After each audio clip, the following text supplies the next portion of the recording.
K-pop superstars IVE are taking over Good Day LA.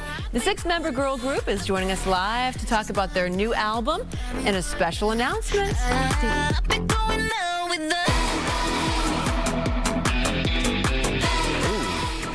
Yeah. I love it. Wow. Pick your fighter. Pick my fighter? Pink hair. All of them. Yeah, I'll pick that.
Good morning. Welcome to Good Day LA. It's 8 o'clock on this Wednesday. I'm Jen Lammers. I'm Bob DeCastro. Thanks for being with us. Here's a look at some of the stories we'll be covering this morning.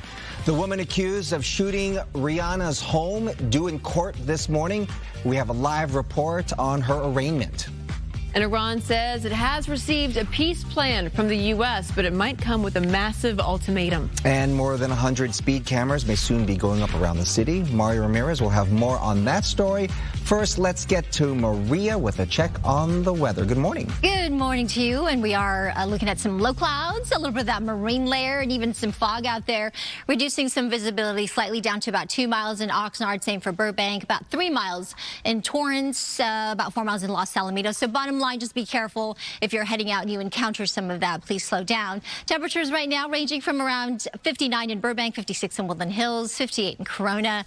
Palm Springs, warmer 72. Room temperature temperature there, 36 in Big Bear. High temperatures this afternoon will get up to around 99 in the low desert, 89 for the high desert areas like the Antelope Valley, 71 eventually up in Big Bear. Lots of sunshine. Downtown LA around 82. Yes, it's warm, but not as hot as last week, right? But still above the average. 70 along our coastline to near 90 for the valleys and the Inland Empire. I'll show you the extended outlook. We're going to talk about a chance for rain back in the forecast in just a few minutes. But first, let's check in on traffic. We've got Styer in with a look at our freeways right now. Hey, Styer. Hey, Maria. You know, we are starting off this 8 o'clock hour with a few incidents to report on. That first one is going to be an accident on the 60 freeway. This is if you're traveling westbound, you may encounter this accident at Diamond Bar Boulevard. Some delays building in and around the area. In addition to that, we have this accident. This is on the 10 westbound freeway at Baldwin Park Boulevard. Delays are building up to 20 minutes. And our accident is still holding on the 405 southbound freeway at Sepulveda Boulevard. We are seeing those delays all the way backed up to about Sherman Way. In addition to that, we are going to take a look at some drive times. If you're traveling the 10 west between the 5 to the 405, we're talking a 48-minute commute time. And last but not least, the 60 west between the 57 to the 5, 45-minute in your vehicle this morning. Back to you. All right, Styer, thank you. To our top story now, an arraignment is set for later on this morning for a woman who was accused of trying to shoot superstar Rihanna at her Beverly Crest home earlier this month. Gigi Garcia has the very latest on this arraignment. Gigi, good morning.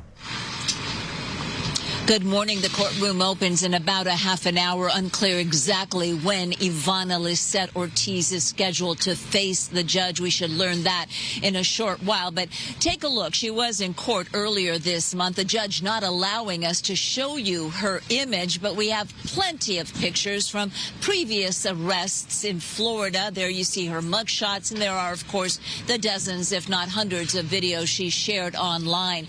The 35-year-old from Florida is accused of trying to kill superstar Rihanna, and she faces a very long list of felony charges stemming from a March 8th incident at the singer's Beverly Crest home, where police and prosecutors say she opened fire at Rihanna's house. Inside the house, Rihanna's mother and 3 children, along with several workers, and in an Airstream trailer parked right in front of the house behind the security gate, of course, was Rihanna herself and her partner A$AP Rocky. Several of the bullets fired reportedly hitting the trailer, highlighting exactly what a close call it was for the artists. Ortiz is also charged with shooting at a neighbor's house where there were 2 people unrelated to Rihanna, and she's facing charges of assault with a deadly weapon for that too.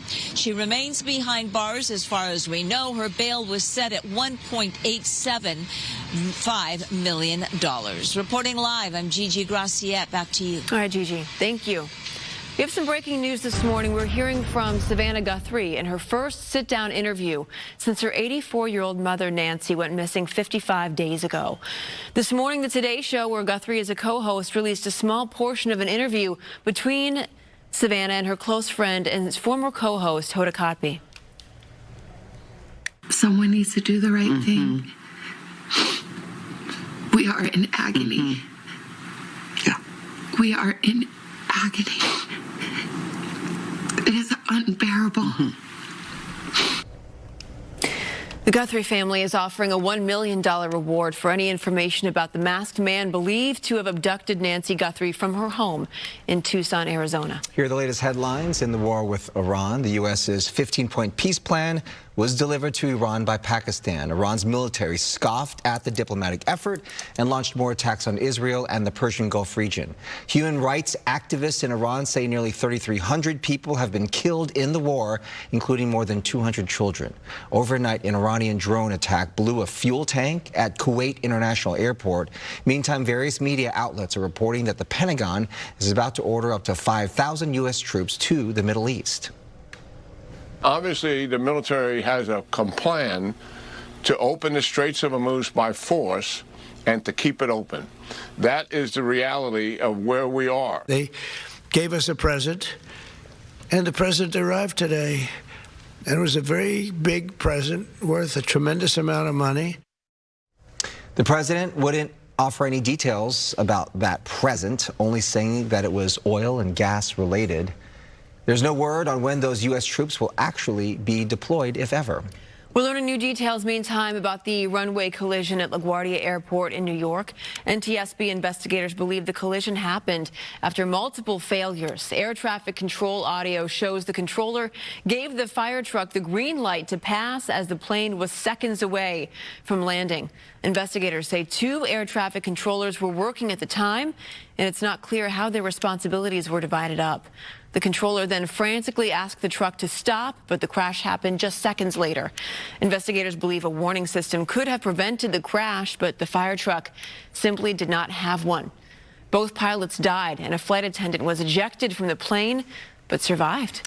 The LA Department of Transportation plans to install 125 speed cameras around the city. Yeah, Mario Ramirez is live in Pico Robertson now with more on this pilot program. Good morning. Jen, Bob, good morning. Similar programs have recently been rolled out in San Francisco and Oakland, and city leaders here say these cameras are still months away from being installed, but this means drivers on city streets could see a new type of enforcement. So let's show you what those speed cameras look like. The city now planning on installing up to 125 of these by late summer or fall. They're small, fixed devices mounted on poles or traffic signals, and if a driver's going 11 miles over the limit, 11 miles per hour over the limit, the system captures an image and license plate, and the citation is sent out by mail.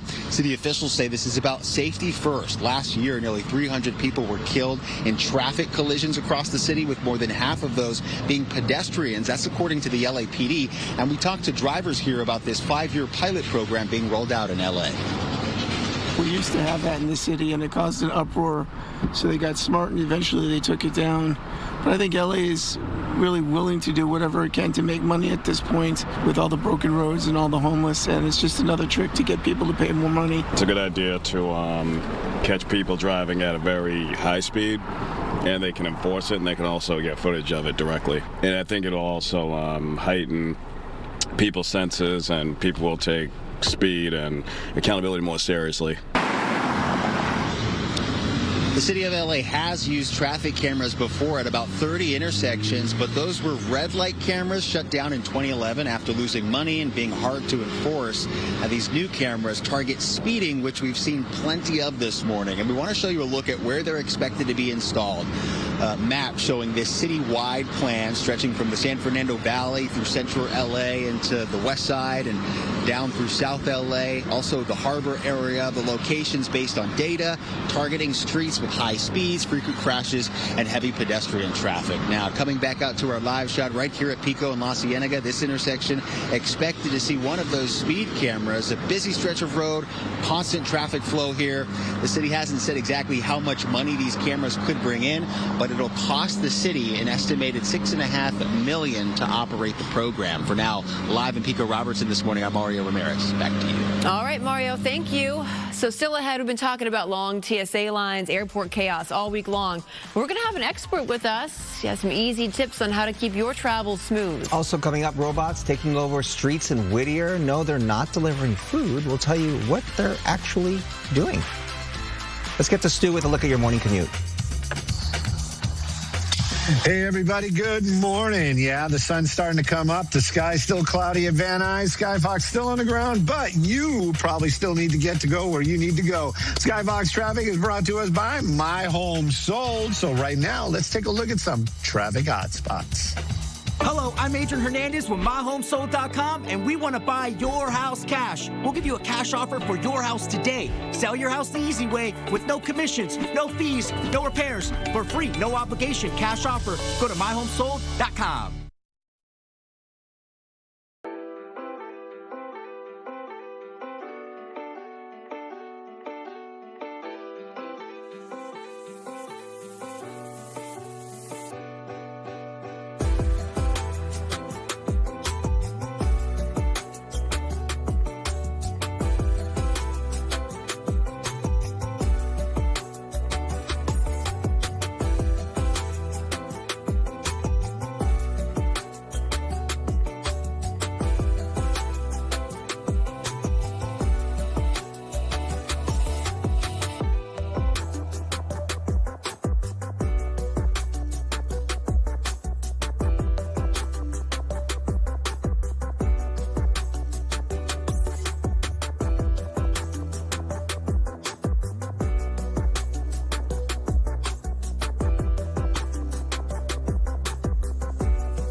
8:13. Look at that. No traffic.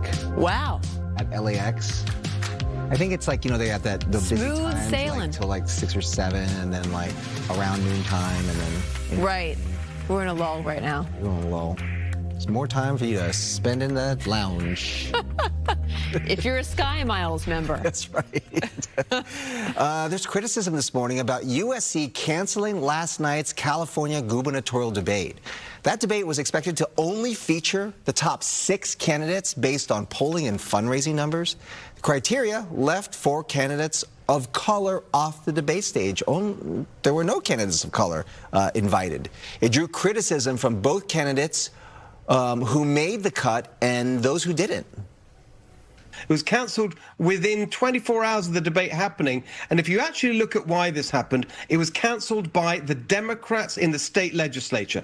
That is obviously not. USC says it called it off when the selection criteria became a significant distraction from the issues that matter to voters. But some candidates said they criticized the selection formula. They said it was rigged and biased. They canceled this debate because they realized it just didn't pass the smell test for a lot of people. The 4 Democrats who were set to participate in this debate also criticized USC's selection criteria, but they did not back out of the event before it was canceled. Well, the city of Whittier is using small robots to gather data on the city sidewalks. DAX bots move at walking speed down pedestrian paths, taking measurements and keeping human crews out of traffic. The city of Whittier says the robots are not AI-based. They're semi-autonomous, actually, and remotely piloted by a human operator at any given time. Up to 6 DAX bots are in operation as part of a citywide sidewalk mapping project. They evaluate sidewalk conditions, which helps the city prioritize areas that need to be fixed. First time seeing it? Yeah, that was really strange. I came out to it. I wanted to see what it was. I was going to scan it too. That's really cool. They said that it's supposed to be to like measure the floors to see if there's any cracks and stuff, which is great because with the big old trees, you know, sometimes they're there, so they're great. Yeah, I like it. You do? Yeah. It's cute. Because think about like all the trees that kick up their roots and, you know, warp the sidewalks. The city of Whittier says they are not replacing any city jobs. This effort began in late February and is expected to wrap up by the end of April. I was telling you that I saw a video of the team that's working on Optimus, which is Elon Musk's, Tesla's, or SpaceX's robot. Yeah. And the robot, the first part of it, it's actually doing your laundry. Yeah, but what? Come on. How much does that cost? And well, is this soon robot? Soon it's going to be your assistant. Is this robot going to be posted inside your house, watching you sleep at night, waiting? Here, I got your laundry. Waiting to make the next move? I don't like it. The World Series champion Dodgers, we love them. They are getting set for their home opener tomorrow. That's right. As they begin their quest for a three-peat. Like any big Hollywood story, you need a soundtrack, right? This season, many players are sticking with their 2024 walk-up songs.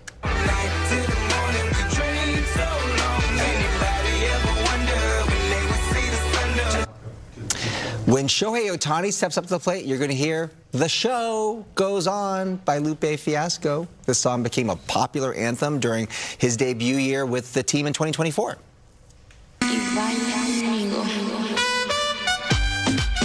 This is a good one. This is a good one. It gets you fired up. It does. Freddie Freeman will be walking up to the plate to "Baila Conmigo," featuring Kelly Ruiz, by Davey and Victor Cardenas. He used that same song during the 2024 season, and it quickly became a fan favorite thanks to the Freddie dance, where players celebrate by waving their hands side to side. Ah. Because I'm a rider. Yeah. Soul survivor. Yeah. Everybody know the game don't stop trying to make it to the top. Mookie Betts walking up to the plate with either Soul Survivor by Jeezy or "Put It on the Floor" again by Latto featuring Cardi B. Love it. ChatGPT actually picked my walk-up song based on what it knows about me. Yeah. "Tub Thumping." Okay. By Chumbawamba. How does that go? I get knocked down, but I get up again. I love that. You asked me to do it, and What did it pick for you? It was Seven Nation Army was their top That's pick. so cheesy. Tell them my name. I want to know what my song is. You have to use your own chat GPT because my chat GPT doesn't know much about you. You got it. I don't talk about you every day. You know? Yeah, but you know what? She's the longest-serving female meteorologist in Southern California. Excuse me very much. Thank you, Jen. I know. With the emphasis on the longest. A household name. Thank you very much. Stop. 26 years, guys, almost here in May, so it's a long. That's right. Yeah, I think my walk. You know when you're in a wedding party, like if they sing a walk-up song, and I'm always like, okay. So they pick it. It's ZZ Top's "She's Got Legs." Like, that's fun. Now I do a lot of long. She knows how to use them. Yeah. Okay. Speaking of the Dodgers, let's talk about the home opener tomorrow. You guys, we got the Diamondbacks, of course, here in town. So the weather is it's going to be nice. Actually, we've got a lot of sunshine at 5:30. First pitch around 77 degrees, and it's going to slowly cool off throughout the evening, but it's going to still be, I think, near 70 degrees towards the middle or what 6th, 7th inning around that time. So just get a sweatshirt, bring it just in case. We've got some pretty nice weather here during the overnight hours as well. So we are kind of cooling down a little bit, mainly because we have a little bit of a sea breeze here in that onshore flow. Temperatures have dropped slightly from where we were last week, still above normal by about 10 to 15 degrees. However, not quite as hot as last week, right? That high is going to strengthen a little bit as we get to Friday and Saturday, so that's going to warm us up a few degrees. And then as we get into next week, Tuesday, Wednesday, a much bigger cool down, and there's even a chance for some showers as we look ahead, even some mountain snow for the Sierra Nevada. So I'm excited about that. I was just in Mammoth this past weekend, and it was perfect spring conditions. The snow was actually really soft, but yeah, we could get some help from Mother Nature. That would be nice up at our mountains there and the snowpack as well, because we get a lot of our water from the Sierra Nevada, of course. 82 for downtown LA today, 100 in Indio, 98 in Las Vegas. Here's your day planner for T.O. Thousand Oaks. Good morning to you. Getting to around 76 at 2 p.m. today with some mostly sunny skies. Big Bear, lots of sunshine. I know it's closed up our local resorts, right? Can't really, it's just mud now. 69 degrees later this afternoon there. Anaheim, we've got mostly sunny skies with that temperature around 79 at 3 p.m. All right, don't go anywhere because coming up after this quick break, we'll have more news, weather, and some traffic too. Stay tuned.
We are less than 3 months away from the FIFA World Cup. So close. I know. Yesterday, the trophy made its first U.S. stop right here in L.A., and Sandra has the details. It is so exciting, so glorious, so spectacular. The FIFA World Cup trophy is here in L.A. It's the first stop in its North America tour, and accompanying the trophy is World Cup legend Italy's Alessandro Del Piero. He is a World Cup champion known for his creative flair and technical skills, which made him an all-time scorer. So we had a chance to talk with him about all the World Cup excitement. It's always a nice emotion to see the trophy again, and to be even more and more for the people that are gonna see him for the first time probably in the next hours and in this long trophy tour. So it's gonna be big events for a lot of people. It's great to see these young athletes, and we see more and more now that are performing great consecutive games and challenging themselves to reach the top.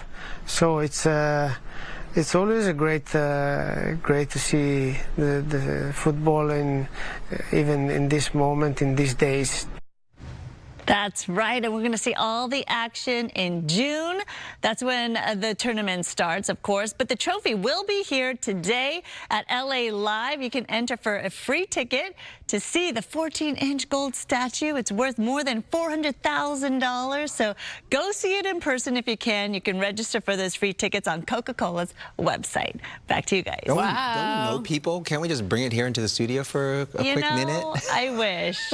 Can you touch it?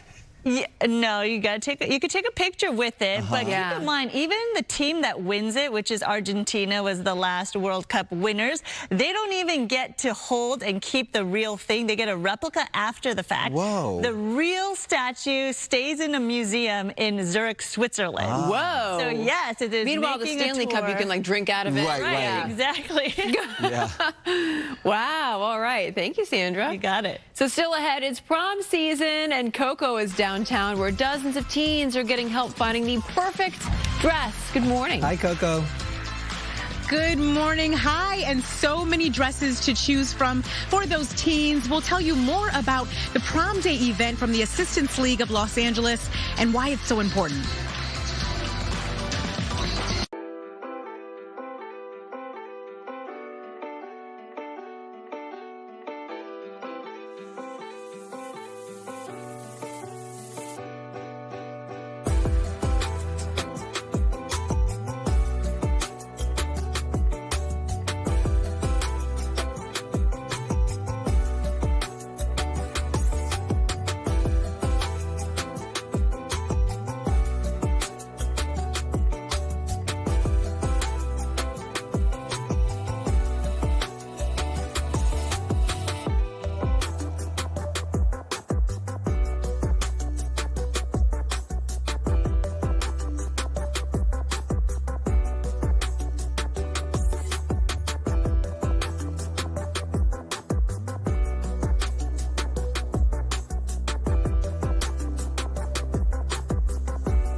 almost 8:30 on this Wednesday, the day before opening day. Right. That's right. So today we're wearing red, but it's blue tomorrow. I will still need a reminder later, please. Of course. Should we just send it in the group chat? Do a reminder group text? Yeah, please. I'm sure there'll be one. Thank you. I appreciate it. You know, Blue Mata might give us. She's pretty good about no, that. she's off tomorrow, so I know. Oh, now who are we gonna So have? it's all on Bob. Bob. Bob usually lets us know. Bob and Blue, come on. Yeah, you actually do. You actually do. Yeah, you're very helpful like that. Who reminded us to wear red? Didn't someone remind us to wear red last month? It was. I think it was Bobby. I think it was. Or Samada. It was Samada. I actually thought it was Aaron Day. If you really want to go back, I think it was Aaron. It was Aaron Day. Our producer. It was Aaron Day. Exactly. Aaron, remind us tomorrow. Anyway, so tomorrow will be opening day game, and I will have your forecast, of course. In the meantime, we do have a little bit of marine layer that's helping us out, and it is going to, give us some pleasant temperatures as we wake up this morning, and then some sunshine. Slight warm up as we get into Friday and Saturday, and then guess what happens? Look at this. Cooler temperatures will come next week. There's even a chance for rain. That's the four-letter word that I wanted to tell you. That's right. The chance for some rain and some showers coming back into the forecast. So, of course, we're several days away. I'll continue to watch the computer models and keep you abreast of what's going on. But we need it. Look at this. Every single day this month so far has been an above normal temperature, and it's been dry. Thankfully, we had all that rain earlier in the season. So our season total still at 18.36. That gives us about a 5.72 surplus. And with a little bit of showers in the forecast next week, perhaps we can add a little bit more to the rain bucket. In the meantime, it's around 62 degrees in downtown LA. I think that sun is up, so I need to change that icon. But today, a high of 82 is still slightly above that average of 71. Not bad, though, when you consider the 90s we saw last week. Our sunset time at 7:09 later this evening. Here are the highs we're expecting today.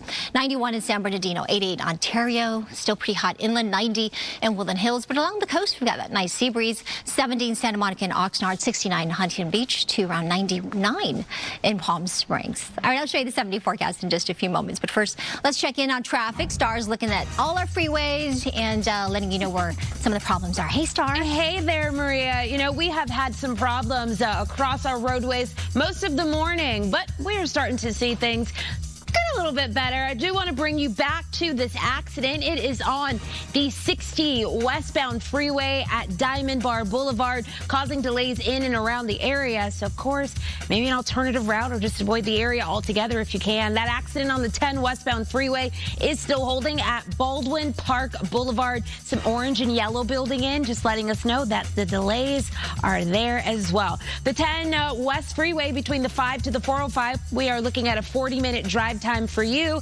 Similar conditions if you're traveling the 110 northbound between the 405 to the 10. And last but not least, we have the 60 West between the 57 to the 5, 40-minute drive time. Back to you guys. All right, Star, thank you. A New Mexico jury has delivered a blow to Meta, ruling that the tech giant misled users about safety risks and violated state consumer protection laws. Following a 7-week trial, jurors determined that the parent company of Instagram and Facebook prioritized profits over safety while concealing the risks of child exploitation. As a result, Meta has been ordered to pay $375 million for thousands of violations. A Meta spokesperson says the company disagrees with that verdict and will appeal. Meantime, Meta is expanding its push towards AI integration. The company has appointed Chief Technology Officer Andrew Bosworth to oversee its AI for Work initiative. Meta wants its entire workforce to accelerate work output by learning and applying AI models that can revolutionize the workforce. It's only a matter of time before other companies follow suit. Meantime, a shakeup with another AI company. OpenAI, the maker of ChatGPT, says it's pulling the plug on its Sora video app, prompting Disney to pull out of its $1 billion investment in the company. According to the Wall Street Journal, it comes as the platform is falling in popularity among users. In a statement, an OpenAI spokesperson says the team will refocus on world simulation research to advance robotics. AI video apps have impressed users for their ability to almost instantly generate videos, but there's also criticism over how difficult it can be to tell what's real and what's fake. That actually gives me some hope. Yeah. But it's just, right? again, it's just going to get better. So Sora is a video. Sora it's like the Instagram of AI videos. Okay. You've seen it, where the dog gets up and punches someone in the face. And if you notice, like, they have a little Sora, what do you call it, a watermark? Yes. On the videos. Just so you know. To let people know that, real. Yeah. Right. So us, like, duking it out here on the desk, you know. Right. Yeah. Although now I kind of want to do that simulation. Hundreds of local girls experiencing homelessness are getting help with senior prom, thanks to some good-hearted people in our area. We've got Coco joining us live from Hollywood with a look at preparations there. They're getting ready for all of them to come in and pick their dresses. Good morning. Yes, in about 30 minutes, this area will be filled with students all shopping, looking for their perfect prom dress. This event is called the Prom Day event. It's put on by the Assistance League of Los Angeles. Here is the CEO, Greg. So talk about how significant this event is for the students every year. Yeah, absolutely. Well, you know, many people think it's about getting the dress and the makeup and shoes and all these much needed accessories so they can participate in prom. But it's even more than that. It's about really helping these young students who have experienced more than most of us have had to, but make them feel special, make them feel cared for, making them really have a day that they feel just like anyone else and have these items to experience this rite of passage, which is prom. Yes, and this is a huge event for the Assistance League of Los Angeles, but you really help kids and the community year-round. Absolutely. Well, today we'll serve about 200 students, and we'll even support an additional 200-300 students for Prom Day. But really, our program, Assistance League of Los Angeles, has been around for over 100 years, helping youth experiencing homelessness and foster care, really significant poverty, with a variety of services and programs: clothing, shoes, preschool programs, school supplies. We have a scholarship program. We have an arts education program. Really, the goal is to help uplift and change the lives of these students, and we serve over 20,000 students a year. And really can't do that without our supporters and our donors, but most of all our volunteers who help make this happen. Love that. Well, thank you so much, Greg, for talking to us. What an amazing event. And like he said, it really helps uplift these students in the community as well. So I really cannot wait to see this room filled with all of the students shopping with this boutique prom shopping experience. I'll send it back to you. It's going to be so fun to see. Oh, yeah. 20,000 students. That's amazing. Thanks, Coco. Great dresses, too. All right, good morning. Good morning. We're a big deal in Santa Clarita. Oh? You're a big deal in Santa Clarita. Well, thank you. Game recognizes game. But you know what? It's a group effort here. We're going to get into that. Entertainment is sponsored by Yamava Resort and Casino. But first, SNL has been on for decades. We have seen so many skits, right? And whether we're talking new cast members or former cast members, one thing stays the same. Occasionally, a cast member, Jimmy Fallon, will break character and laugh, right? However, former SNL cast member Kevin Nealon is not a fan of this. In a recent post on X, Nealon shared, quote, "I never broke character on SNL." That's a great skit. Continuing with, "I will pump you up." He continued with, "I knew how much time the writers put into those scripts. You don't want to be the one who throws it off. Lorne," as in Lorne Michaels, "doesn't like when the cast breaks. Even when the audience laughs, it doesn't work for the sketch." You know, we had him on back in February to promote his stand-up special, artwork, and documentary, In the Good Light. What do we think about this? Do you find it entertaining when a cast member breaks? It depends on, so I find it entertaining when the guest breaks, but not the actual cast. Because I feel like you've been there for a while. Yeah. You should kind of know better. If it does impact the story or makes the story confusing or hard to understand, then maybe the skit, rather.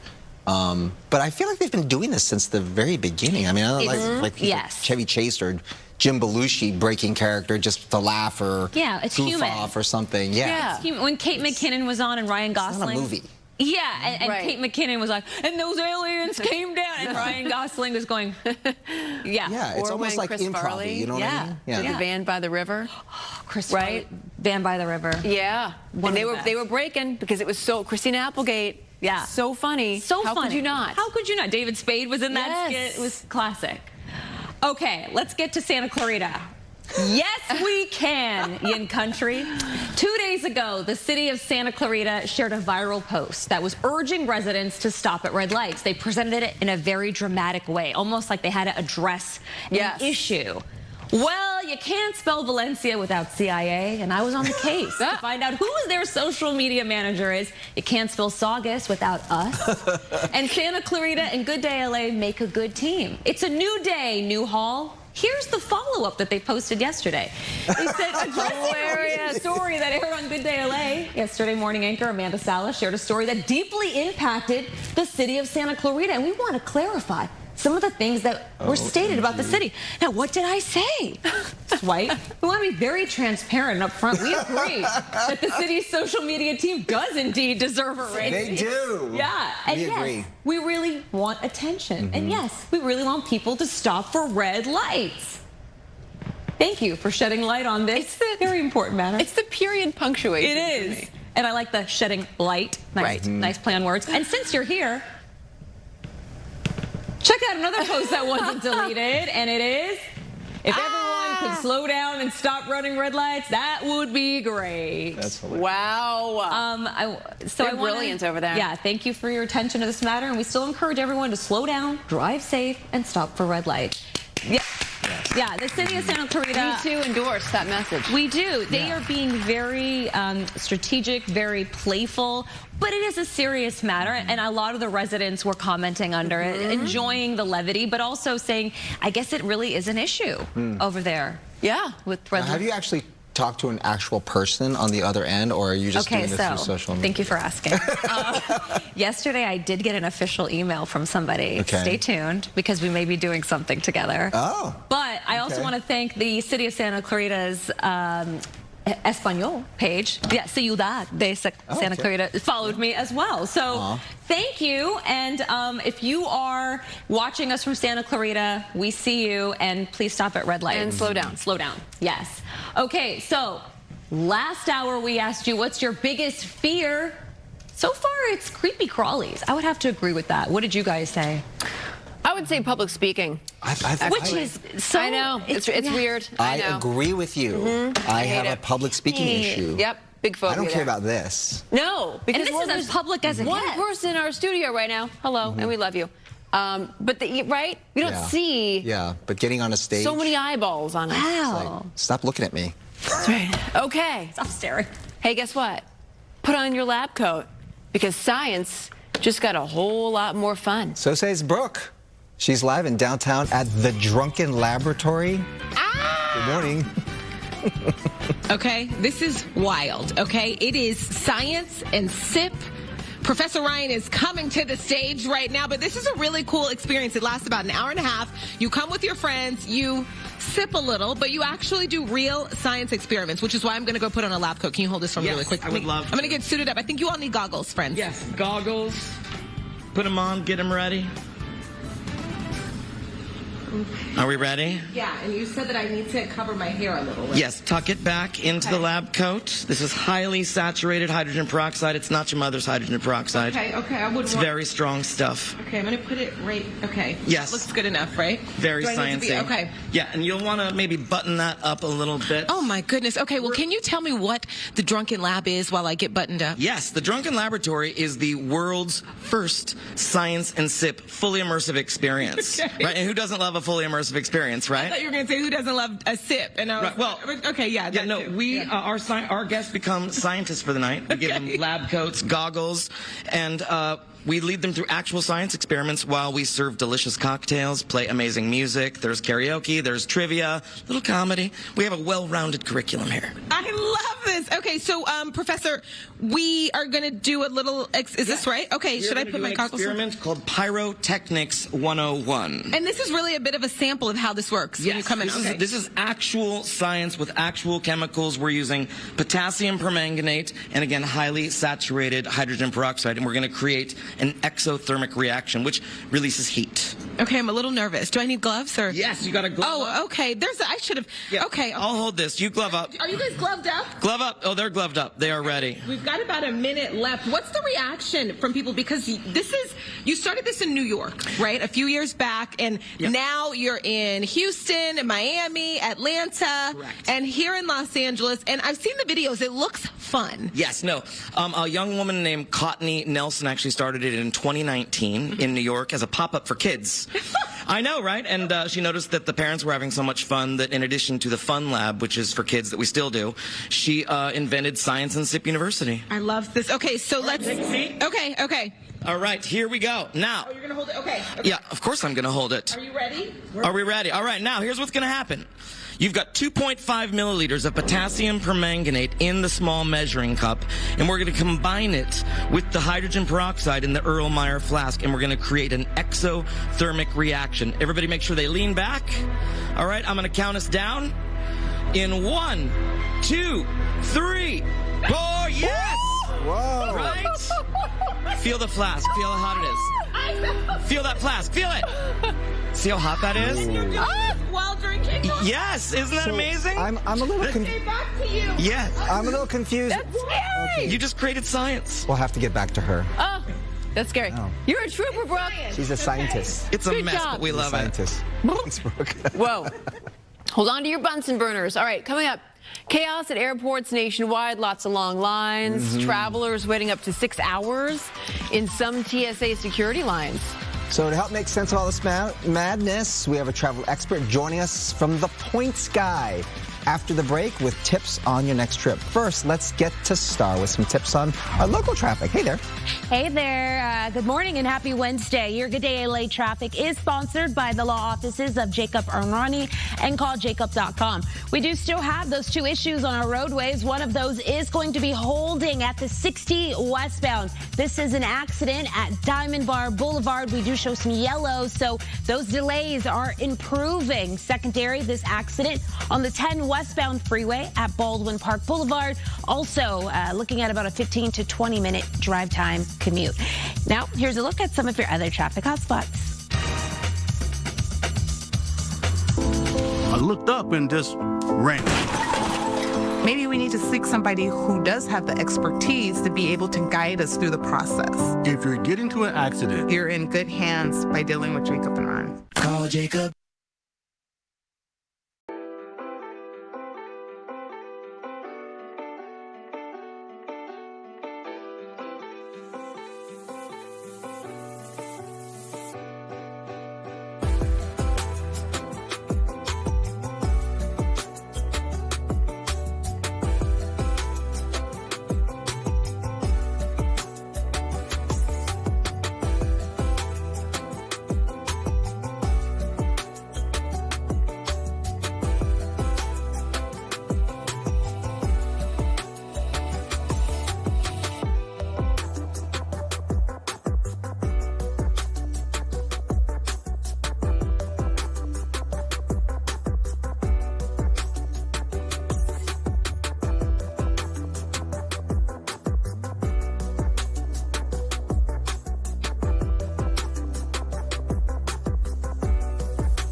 Welcome back to you. I'm meteorologist Maria Quaban. Good day. Late weather is sponsored by the law offices of Larry H. Parker. As we look outside, we have a little bit of marine layer here. This is upstairs. This camera on our rooftop looking out towards Century City and a little bit of that cloud cover, which we love.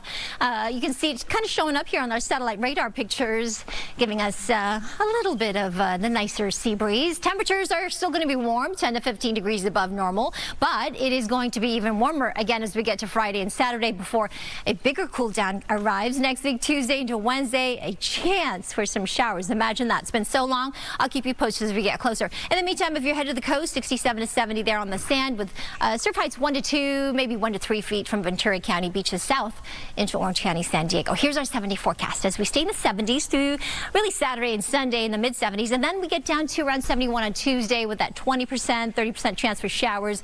Downtown LA 82 today, upper 80s for the weekend, and then down to 71 next week with that chance for rain. 90 degrees for the valleys and the Inland Empire, and you can see that cool down next week. Lots of sunshine up into the mountains today. 71 degrees with temperatures dropping to the 50s on Tuesday. Out towards the high desert areas, 89 degrees today, warming up to around 91 by Saturday. But then look at the big swing down to 68 by next week, Tuesday in the Coachella Valley. 99 today to 101 on Saturday, and then we'll get back down to the 90s and maybe even 80s. So a little bit of a cool down there as well in Palm Springs, down to 84 degrees. Back to you. All right, Maria, thank you. Turbulence not in the skies, but at airports across the nation as the government shutdown drags on. TSA staffing shortages leading to long lines and major delays. Some passengers even missing flights as wait times stretch and checkpoints close. It's not all bad news, though. Passengers can still get through security faster, and there are options for those flight disruptions. Joining us now is travel expert Eric Rosen from The Points Guy. Thank you for being here this morning in our guiding lights. We appreciate you. Thanks for having me. Why do some airports we've seen, like, for example, it hasn't been too bad at LAX, but, you know, for example, Houston, Atlanta has been a disaster. Why is for some and not others? Yeah, that's the big question, right? And it's made it so hard for travelers really to predict what's going on or how long they'll have to wait at the airport. It does seem like a lot of airports in the South, including Houston, Atlanta, New Orleans, and Austin, have experienced some major wait times, but New York JFK hasn't been immune either. Part of it obviously has to do with staffing issues. You never know where staff will call out sick. As this drags on longer, though, likely more and more people will be calling out sick or just outright quitting, leading to more bottlenecks. And then I will say maybe it hasn't been a problem as much at LAX because our checkpoints are spread out among many buildings versus having one major choke point and, you know, one terminal like we might see at other facilities. So that might be playing a factor here. So we've been giving out this advice like a broken record for many, many years to get there 2 hours before a domestic flight, 3 hours, maybe even for an international flight. So how much more time do you really think passengers should add to as a result of these shutdowns? Yeah, you know, you reach a point of diminishing returns. There's no, it doesn't feel good to arrive at the airport with more time sitting there than you'll be on the actual flight itself. As you mentioned, we haven't seen huge bottlenecks at LAX, so I think the conventional wisdom still holds. Get there 2 hours in advance for domestic flights and 3 hours for international, especially if you're checking bags. You don't want to, take any chances in that respect. But if you are traveling through one of these airports that has been affected, you're going to want to give yourself as much time as possible, maybe buy a lounge pass and spend some time in the airline club so you can, have the buffet, get a little work done and walk onto your plane, feeling less stressed. What if, okay, so for example, if you have another obligation or childcare issues, things that actually prevent you from getting to the airport hours and hours early, and then say you miss your flight, what happens then? What do you do? Yeah, that's a great point, right? So if you get to the airport, you find that line is huge, it's going to be 3 hours or something like that, and you're going to miss your flight, then you do have some options. You can try to same-day standby for a later flight. Airlines are working with passengers. They know that these issues are coming up. And then also reconsider your travel plans. Some airlines are offering waivers through certain hubs like Delta through Atlanta and United through Houston Intercontinental. So you might want to see what relief is available there. While we have you here, I know the Points Guy, one of the things that the Points Guy does is try to find some good deals, tries to get some bargains for people on flights. We have spring break here now. Summer is coming up. And there's been talk now, United CEO talking about rising prices, ticket prices now. Was it like 15 or 20%? What do you predict here, and what can passengers do to try to get, some fares that might be more reasonable? Sure. It was Scott Kirby, the CEO of United, who said airfares could go up by 20% pretty soon as the conflict in Iran continues. Jet fuel prices are already up over 100%, and you can bet some of those costs will be passed on to passengers. We're suggesting that people lock in their summer travel plans now. We don't think airfare is going to go down from here. It's only going to keep going up. If you book something and the price does drop later, you can change your booking and pocket that fare difference as a credit towards future travel. But if you have the money and you know what your plans are, go ahead and book those flights now. And like you said, I'm at the Points Guy, so obviously airline miles are a great way to save on airfare. We haven't seen award prices go up in the same way that we've seen cash prices go up. So if you have some miles sitting around in your account, try and redeem them. A lot of airlines have flexible cancellation policies, so you can reinstate those miles if you decide not to travel. All right. Eric Rosen with the Points Guy. Thank you for all of your tips. Thank you. We'll be right back.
Good morning, everyone. Welcome to 9 a.m. I'm Roxy Carpadian. And I'm Sandra Enda. Thanks for joining us. Let's take a look at today's headlines. The woman accused of trying to murder Rihanna is scheduled to face a judge today. What we know at this hour. Plus, watch your speed. LA leaders approve a plan to install more than 100 speeding cameras across the city. The spots you need to look out for. And we are looking at a little bit of marine layer today. Good morning to you. I'm meteorologist Maria Quaban. I'm back, and we've got this. Really pleasant weather conditions with some low clouds and some fog. Dissipating, though, for inland areas first, of course, and then eventually at the coast. But temperatures really pleasant. Mild right now, 61 degrees in Burbank, 63 in Santa Ana, downtown LA, and Temecula. Good morning to you, Palm Springs, 76 degrees there. And it's warmed up a little bit in Big Bear now. It's 48 degrees. High temperatures today ranging from around 99 in the Coachella Valley, 89 in the high desert areas, the mountains around 71, out towards downtown LA, inland Orange County around 82, up to 90 in the valleys and the Inland Empire to around 70 at the coast. Still above average, but not as hot as last week. And we do have some big changes in our weather pattern coming up. I'll go over all the details in just a few minutes. Back to you. Maria, thank you. Right now, we are awaiting the plea of 35-year-old woman who's being arraigned on a long list of felony charges, including attempted to kill Rihanna. Gigi Graciette live in downtown with all the details. Gigi. That's right. We're at the criminal courthouse. I just came down from the 5th floor where we're told that Ivana Lisette Ortiz is expected to face the judge anytime between 9:30 and 10:30 this morning. She is expected to enter a plea. The deputy district attorney handling the case, Alex Spott, just arrived a short while ago, and he explained that it's going to be a simple procedure, or it should be. She should just enter a plea, and then a new date will be set for the next hearing. Now, as you mentioned, Ivana Ortiz from Florida is being charged with attempted murder on the life of Rihanna. According to police and prosecutors, on March the 8th, she parked in her car outside their Beverly Crest home, opened fire, shooting over and over again. Several of those bullets actually hitting an Airstream trailer that was parked on Rihanna's property. And according to the district attorney, inside the Airstream at that time were Rihanna and ASAP Rocky, her partner, her 3 children, her mother. Several employees were inside the home. And this suspect's also being charged with shooting at a neighbor's house where there were 2 more people. So she's facing at least 10, 11 felonies. Of course, the most important one, the most serious charge, is attempted murder on Rihanna. Now, as for a motive, that remains unknown. She is her case is, sorry, there's a lot going on here right now. Her case is being handled by a public defender. And again, Ivana Ortiz from Florida is expected to enter a plea shortly. I'm going to send it back to you. Appreciate it, Gigi. I know there's a lot going on where you are. Thanks so much. Check in with you later. Here's some other headlines. Let's begin with this. The war in Iran. The U.S.'s 15-point peace plan was delivered by Iran, by Pakistan, that is, to Iran, with the first item demanding Iran dismantle its nuclear force. Iran's military scoffed at the diplomatic effort and launched more attacks on Israel and the Persian Gulf region. Human rights activists in Iran say nearly 3,300 people have been killed in the war, including more than 200 children. Meanwhile, various media outlets are reporting that the Pentagon is about to order up to 5,000 U.S. troops to the Mideast in anticipation of opening the Strait of Hormuz by force. The names of 2 LAUSD schools will change soon after allegations of sexual abuse by civil rights activist Cesar Chavez. On Tuesday, the school board voted unanimously to recognize March 31st as Farm Workers' Day instead of Cesar Chavez Day, and to begin the process of stripping the labor leader's name from 2 school campuses. An elementary school in El Sereno and a high school campus in San Fernando will carry that name through the end of this school year. We know it was not just one person who led this movement, but it was a collective effort among thousands of farm workers and allies, other folks who stood up for the rights of farm workers and the rights of all people. The schools will host meetings and conduct surveys on potential names, which will come before the board for final vote this fall.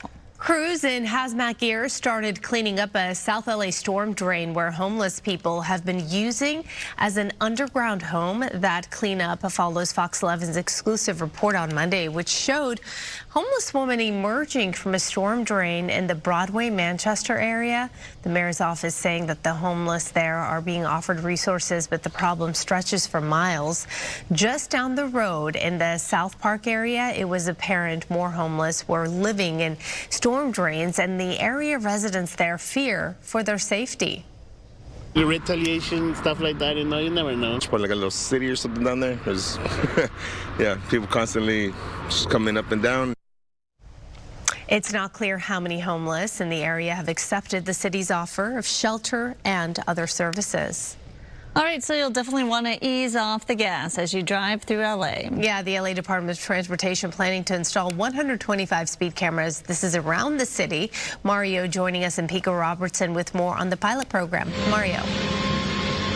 Roxy, Sandra, we're in one of those proposed locations where drivers could soon see a speed camera. And I can tell you, we've seen speeders here all morning. We even watched 2 people recently get pulled over by LAPD and issued a ticket.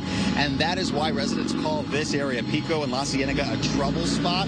Busy, high traffic areas where drivers could soon get a ticket in the mail. Take a look. Cameras designed to catch drivers who are speeding at least 11 miles per hour over the limit and issue citations automatically through the mail. This all stems from a 2023 state law that allows cities like Los Angeles to test this kind of technology, and the city's now authorized to install up to 125 of these cameras. Officials say speeding is a leading factor in traffic-related deaths, and Councilmember Katie Yaroslavsky calling it both a safety issue and a missed opportunity, saying the city's leaving money on the table that could fund street safety projects. And this is what drivers are saying about the speed camera program in the works right now. It's just California taxing the middle class and the poor again. If you think the wealthy people care about a speeding ticket, they don't. But it's the middle class and the poor that need their cars to get to work, and they need the extra money to pay their families, and that's just Big Brother in the sky. It's more of just a safety issue. You know, this intersection right here is super busy, so it needs a camera. I mean, people are speeding down here. I mean, if you stay here long enough, you'll see cars go whipping by. You'll see people running the red light.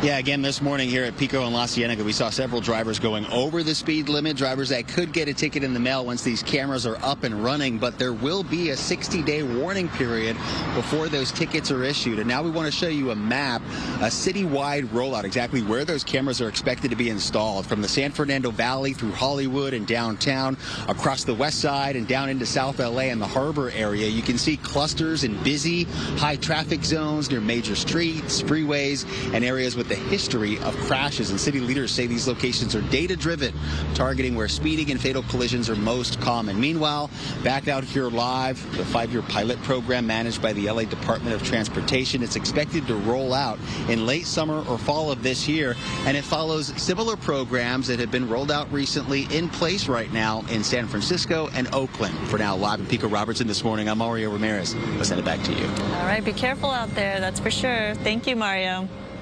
When it comes to our city's street lights, solar power will be used to repair and replace up to 60,000 structures across LA. This afternoon, Mayor Karen Bass will announce what amounts to the largest investment in green energy street lights in LA's history. The launch of the 2-year Solar Streetlight Initiative aims to bolster public safety, slash LA's backlog of streetlight repairs, combat copper theft, and reduce the city's energy consumption. The mayor will be joined by other community leaders to kick off the streetlight project at the Richie Valens Recreation Center in Pomona. The city of Whittier using small robots to gather data on the city's sidewalks. DAC bots move at walking speed down pedestrian paths, taking measurements and keeping human crews out of the traffic.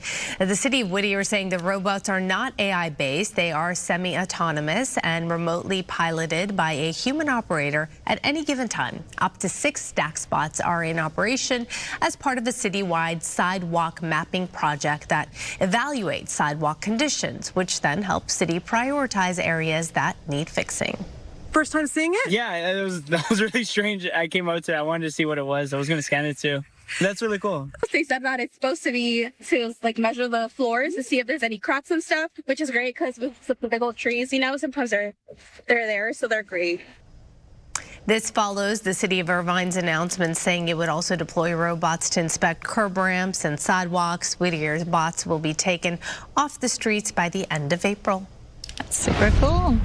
All right, this is also cool. It's almost opening day for the Dodgers. The defending back-to-back champions will begin the season by taking on the Arizona Diamondbacks at Dodger Stadium.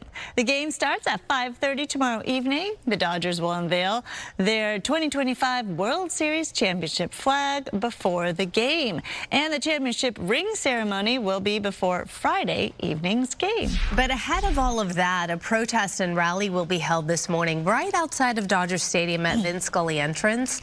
Immigrant rights leaders urging the Dodgers to cancel their planned visit to the White House. They were invited to celebrate their latest World Series championship. Organizers say the Dodgers represent that as a diverse, immigrant-rich city should reject ties to what they call white supremacy and stand with their Latino fan base. We do have some exciting news about the 2028 Olympic Games here in LA. Team USA rowing teams will be using Big Bear Lake as their training base. The sport's national governing body will hold 3-week training camps each spring leading up to the games.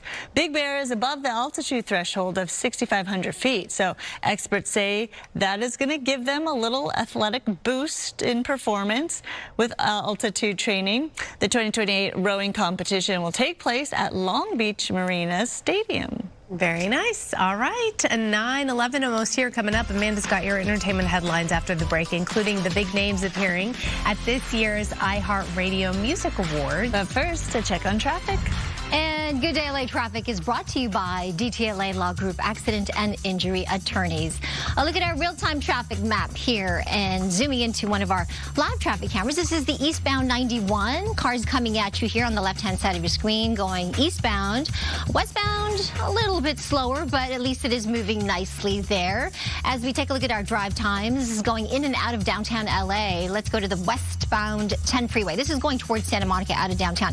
Between the 5 to the 405, 32 minutes. It's actually a little bit better than the last hour. Northbound 110 between the 405 to the 10, just 28 minutes. And on that west 60 between the 57 to the 5, a little slower, 36 minutes there. Here's a look at some of the other traffic hotspots. This broadcast is locally sponsored by DTLA Law Group, Auto Accident and Injury Attorneys. Have an injury? Text Injury Help to 40222 or visit us online at calldowntown.com. Message and data rates and usage may apply.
special delivery. Wow. Ooh, can we get a little up closey? Look at that. Nice. Oh, that's so cool. iHeartRadio. Entertainment is sponsored by Yamava Resort and Casino. Tomorrow is a day for everyone who hearts music and is ready to celebrate the most played artists and the songs on iHeartRadio stations and their app for all of 2025. So tomorrow night it all goes down. It's going to be the 13th annual show. It'll be hosted by Ludacris, and it has quite the list of presenters. We've got Donnie Wahlberg and his lovely wife who was just on our show, Jenny McCarthy Wahlberg. We've got Oma. Hello. Shabuzi, and Vin Diesel will appear. Too Fast, Too Furious, which is great because if you remember, Ludacris was in the Fast and Furious movies with Vin Diesel, so it'll be a fun little reunion. Taylor Swift is the most nominated artist, and it all goes down tomorrow night at 8 p.m. right here on Fox. Let me tell you something, John Bernthal. Every time I say that, I think of John Bernthal because he always goes, let me tell you something. This is heavy. You have to feel for yourself. Oh, wow, it is. I thought it was light for some reason. No. It's actually a good workout. It is a good workout. Yeah. Oh, wow. They were saying, Amanda, 1 minute. And I go, yeah, I know. I've just got an extra 10 pounds I'm carrying with me. Yeah, okay. Oh! Flex. That was just a shameless flex, literally. Also, you know. Is it disturbing that it makes me think it could hurt someone? No, people have said that in the newsroom. But I like the detail on the bottom of the iHeartRadio Music Awards. People really like music awards because there's always performances. Of course, it's there's the music. fashion, there's music. Do you guys listen to the radio still? Of course. Me too. Yeah. Some people, Bob doesn't listen to the radio. What does What, just playlists? We say that. We go, what do you listen to? Talk radio. Yeah. Well, I do listen to like news and talk radio on my way into work, but as soon as I leave here, that radio is blasting. Reggaeton. That's right. She's out of the parking lot with Bararum para Solina. There we go. All right. It seems like no matter how sturdy your airport luggage is, the baggage handlers somehow find a way to dent them, scuff them. You know, you see all that damage. No big deal, though. It's just a suitcase, right? But what if you're bringing precious and expensive equipment with you? Well, that was the scene at LAX just last week. No. Oh, this makes me sad. Yep, I've seen this. They do this with like baby strollers and car seats. Fender bender. A man posted this clip on social media showing a baggage handler tossing multiple guitars on the ground, captioning the video, "Hey, I hope your guitars are okay." Nick Ruiz says he spotted the airport employee at Terminal 4. Is that American? I don't remember.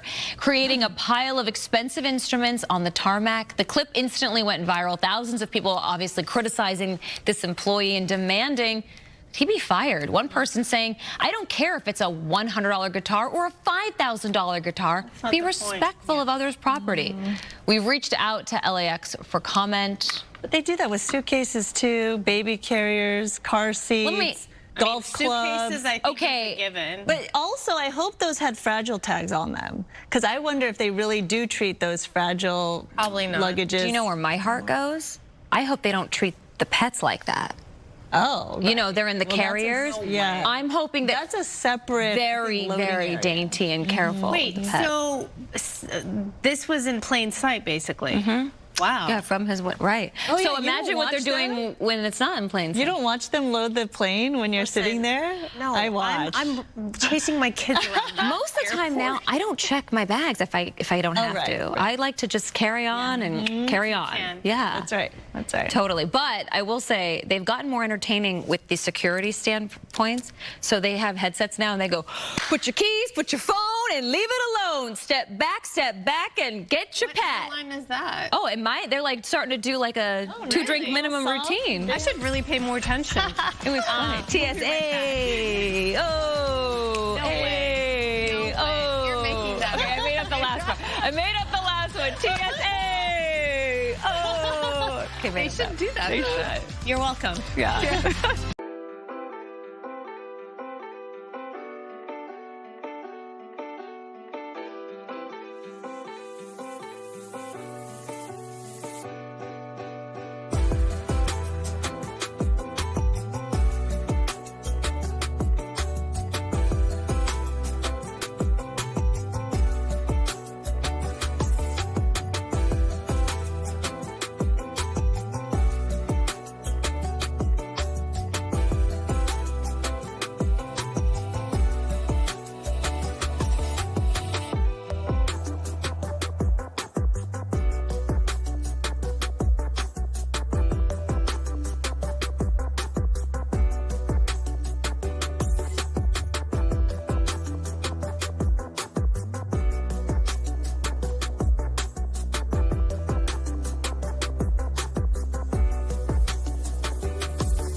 before, we asked you what's your biggest fear. So here are the results. Let's see. Creepy crawly. Totally. 32%. Would you guys agree?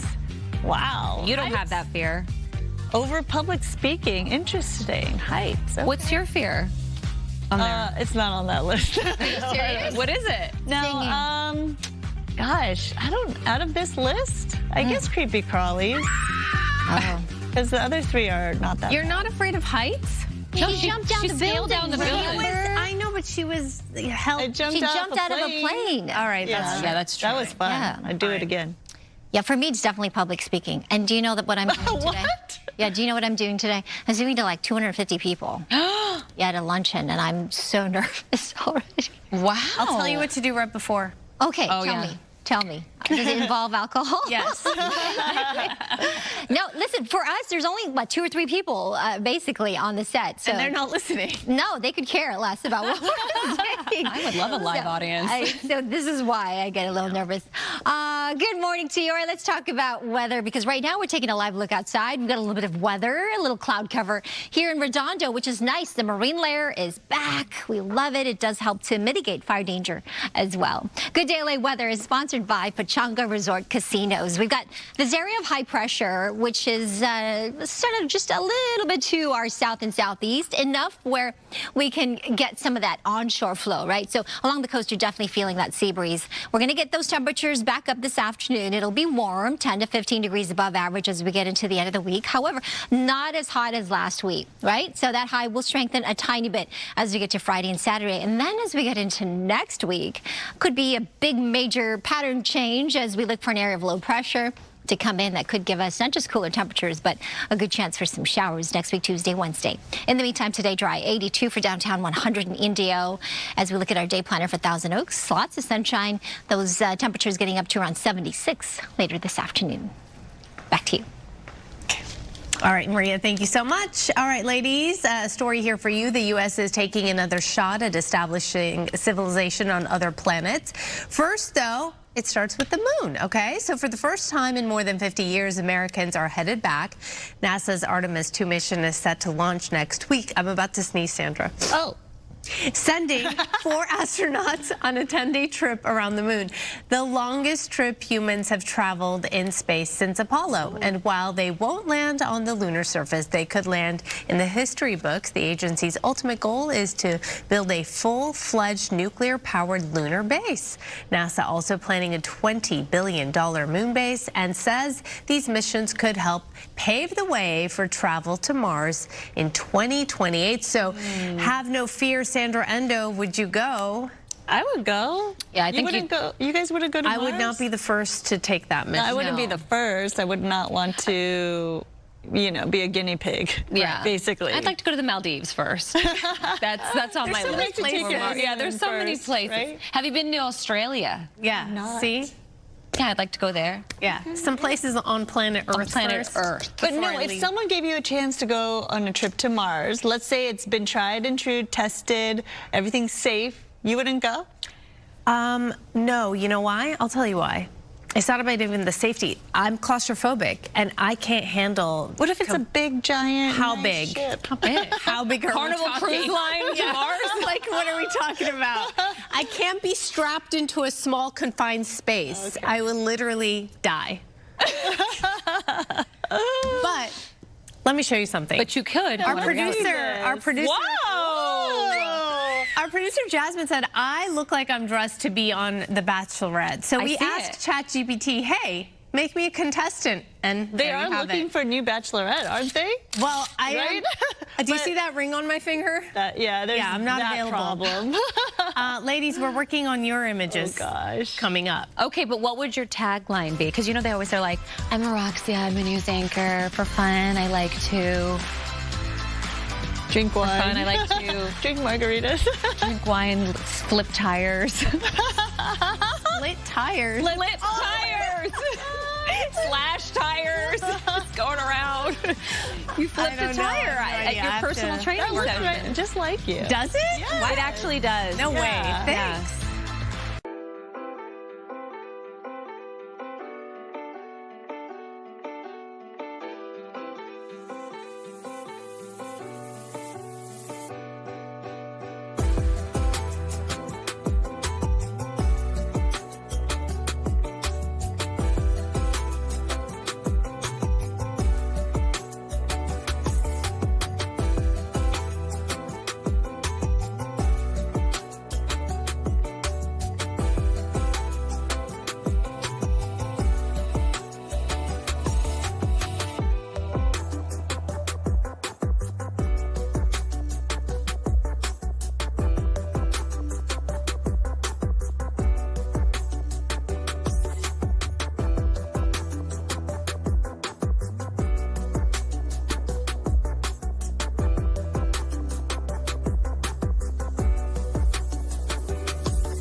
to 9:30 on this Wednesday morning. I'm Roxy Carpadian. And I'm Sandra Endo. Let's take a look at today's headlines. As the government shutdown continues to plague airports nationwide, Delta Airlines is revoking special privileges for congressional members. We'll explain.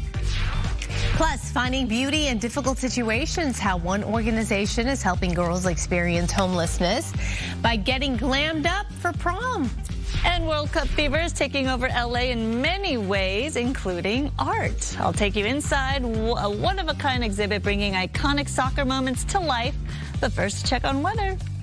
Yes, we've got some pretty nice weather, actually. Pleasant springtime temperatures. We've got a little bit of marine layer that's helping us out with some morning clouds and fog. We are expecting plenty of sunshine, especially as we get to this afternoon. A slight warm up as we get into Friday and Saturday. But then by next week, a shift in our pattern finally. We're going to get some cooler temperatures and the possibility of some showers actually looking pretty good at this point. So we'll keep you posted as we get closer. In the meantime, just want to show you how we have been just so dry, so hot. Actually, this whole month so far, we have had above average temperatures with last week's record-breaking high temperatures well into the 90s. This week, still above average, but it's not as hot, at least, as last week. 82 expected again for downtown, much like yesterday. Our sunset time coming up at 7:09. These are the highs we're expecting today, so definitely warm to hot inland. 91 in San Bernardino, 90 in Riverside, 82 downtown, 70, though, along the coast in Santa Monica, 69 in Oxnard to that 78 in Long Beach. Back to you. All right, Maria, thank you. We do have breaking news. We're hearing from Savannah Guthrie in her first sit-down interview since her 84-year-old mother went missing nearly 55 days ago. This morning, the Today Show, where Guthrie is a co-host, released a small portion of an interview between Savannah and her close friend, a former co-host. Listen. Someone needs to do the right thing. We are in agony. Yeah. We are in agony. It is unbearable. The Guthrie family is offering a $1 million reward for any information about the masked man believed to have abducted Nancy Guthrie from her home in Tucson, in Arizona. Developing this morning on the deadly plane collision in LaGuardia, NTSB investigators using information from the black box and cockpit voice recorder to reach a conclusion. So far, they aren't blaming anyone here, but they say the final 9 seconds before impact are crucial. That is when an air traffic controller is heard telling the fire truck driver several times to stop after initially giving the green light. According to NTSB, the fire truck did not hear the warning alarm because it did not have a working transponder. Investigators say 2 air traffic controllers working at the time, and it's unclear how their responsibilities were divided. We do know that there were other vehicles behind Truck 1, which did not begin to cross the runway. We have no indication there were transponders on any of the trucks. But there are transponders on other trucks at other airports. Both pilots on the plane were killed, at least 41 passengers hurt. The next phase of this investigation is to interview the air traffic controllers who were actually inside the tower at the time and the firefighters who were inside of the truck. As this investigation continues, debris from the plane still covering that runway.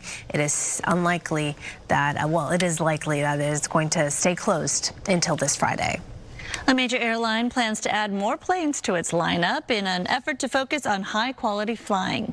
United Airlines says it'll be adding more than 250 aircrafts to its fleet in the next 2 years. According to the Wall Street Journal, the expansion is the most by any airline in a 2-year period, and says its 787-9 Dreamliners will be flying internationally as early as April this year. Airlines are increasing premium capacity, meaning more luxury and spacious experiences, in an attempt to generate more revenue per seat.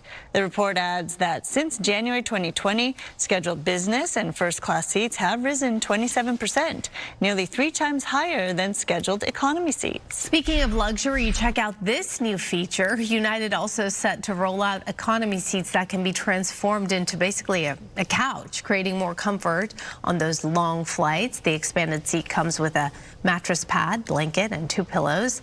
The kids get a plush toy as well. Oh, what a bonus. At this point, it's unclear how much the upgrade will cost or which routes it will be available on, but the airline is adamant that the option will be budget friendly. Wow. All right, we'll see. And as the government shutdown continues to impact TSA operations nationwide, members of Congress will now be treated like any other passenger on Delta Airlines. The company announced it will be temporarily ending a long-standing perk for lawmakers as airport delays and TSA staffing shortages continue to impact travelers nationwide. So what did those perks look like? Well, some of them included VIP treatment, airport escorts, upgrades, preferential treatment, and skipping long lines. The move was prompted by the partial government shutdown that's leaving TSA agents unpaid. Federal officials said more than 400 TSA officers have resigned since the shutdown began last month. Hundreds of local girls experiencing homelessness are getting help with senior prom thanks to some good-hearted people in our area. Coco joining us live from Hollywood. Hi there, Coco. Hey there. Yes, what an amazing event that happens every single year. This is one of my favorite events to cover because I just love seeing all the girls shopping, seeing what they pick out. I'm here with Maddie now. So if you can start by telling us more about this prom day event and why it's so important. Oh my gosh. Well, prom day here with Assistance League of Los Angeles partners with LAUSD students who are experiencing homelessness. So we give them a prom shopping boutique. Everything is brand new. They get dresses, shoes, everything to complete their look. And I just think it is such an amazing event because these students get to step into confidence. They come in sometimes feeling shy and everything, and seeing them walk out of the event with all of their dresses and their shoes and like the confidence and just the light in their eyes. It's so beautiful. So it's just an amazing event. It really is. Thank you, Maddie, for sharing that with us. I want to introduce you to one of the students. This is Kiana here. So Kiana, from your perspective, why is it important to have this event? Well, I personally think it's important because not a lot of girls are able to experience like having prom or getting prom dresses because of, said homelessness. And I'm really happy that I got picked to do this event because this is my first time ever going to like a prom. And this is my first time being a senior. I'm so excited. Oh, we're so excited for you. And this is one of the dresses that you tried on, but you said you want to keep shopping too, right? Yeah, I really want to keep shopping. I think this color is really pretty though. I might pick this one, but I also saw a purple one that I might pick out too. I just hope it's in a different size because it was kind of tight. But so far, obviously, a great experience. You've loved the shopping experience. Yeah, I love all the dresses are really pretty. All the people here are really nice. Like, I don't know. I'm just really happy. Oh, you know what, Kiana? We are so happy for you. I'm so happy I got to meet you. I can't wait to see the dress that you pick. This one's beautiful, but I think anything will be beautiful on you. So we love being able to speak to students like Kiana and really seeing the excitement. That's what today is all about. I'll send it back to you. That's so great. I love how appreciative they are as well, Coco. Thank you. All right, we are less than 80 days away from the FIFA World Cup coming to Los Angeles. You can get up close and personal with the iconic World Cup trophy, which is making its stop at LA Live in downtown LA as part of the World Tour. Among those on hand, Italian soccer legend and World Cup champion Alessandro Del Piero. It's always a nice emotion to see the trophy again, and it will be even more and more for the people that are gonna see him for the first time. The World Cup begins June 11th with the first match in LA on June 12th. The event is free but requires a ticket. If you want to attend, head to foxla.com. We have a link to find tickets. And World Cup fever is here, and the city is celebrating in so many ways. Part of that celebration is through art, and on display at the Los Angeles County Museum of Art. If you like to chew gum, this new exhibit will make you look at things a whole new way. A simple gum wrapper. It's not a piece of trash, but a work of art. After it's in the hands of an award-winning animator and visual effects artist, Lyndon Barrois. I must have been about 10 or 11 years old.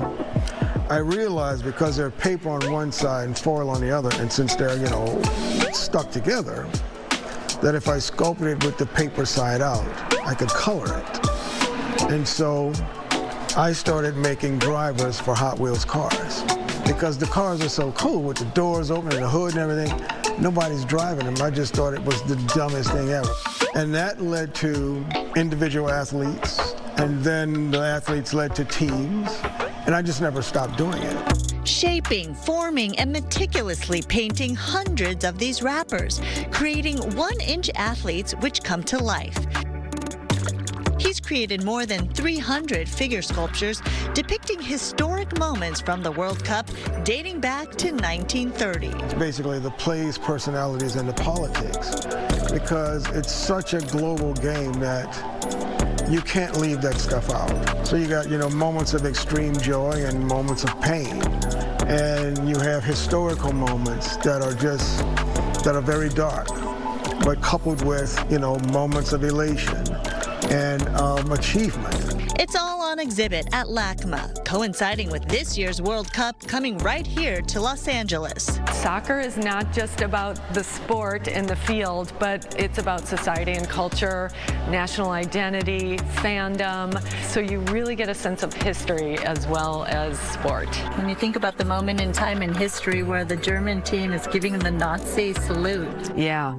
That's quite impactful. 1938. You can get a true appreciation for the level of detail by using a magnifying sheet to study each scene.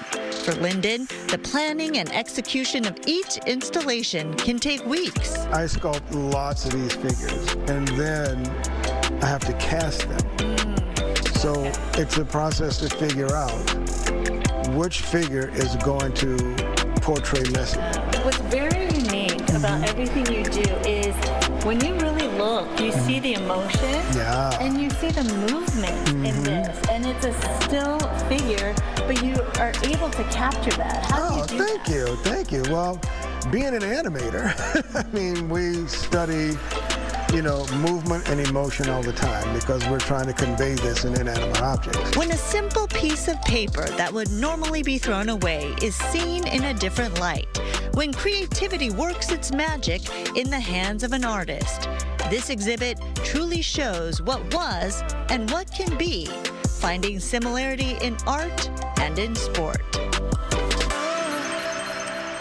It's so fascinating, the meticulous work that he does, and Football is Life exhibit is now open at LACMA. It's running through July 12th. It's so perfect because it'll coincide with the matches that start obviously in June and leads up to the kind of mid-July, so you can see it while the World Cup is happening here in LA. The details and just the amount of work it takes to do that. I know, and he doesn't even need a magnifying glass. His vision is so good. I mean, he wears glasses, but it's just such small, tedious work, and he can do so many figures without driving his eyes crazy. Yeah, right? Talent, very talented. All right, well, forget everything you learned in science class. That's right. Brooke Thomas is live in downtown LA checking out the Drunken Laboratory. Brooke. I know, it's really cool. You hear the name Drunken Laboratory. Where is she? But it is exactly that. It's like a bar, and your 5th grade science fair had a baby, truly. And no party in LA is complete, right, without a step and repeat with, ring lights. We've got it all. I want to show you, though. This place is so cool. Okay, I'm coming in here. Let me open this up for Carlos. Look at this. So on a normal night, this place is absolutely packed, full of people. They've got their lab coats on, they've got their goggles, their gloves, and they're having fun. Hi, friend. Professor Ryan. Yes. Listen, whoa, there's a lot of action going over here in the Drunken Lab. Yes. Okay. Before we get started, can you tell me, for people who, are not familiar, just so you all know, I have stains all over my lab coat from previous science experiment. Okay, we're having a lot of fun here this morning.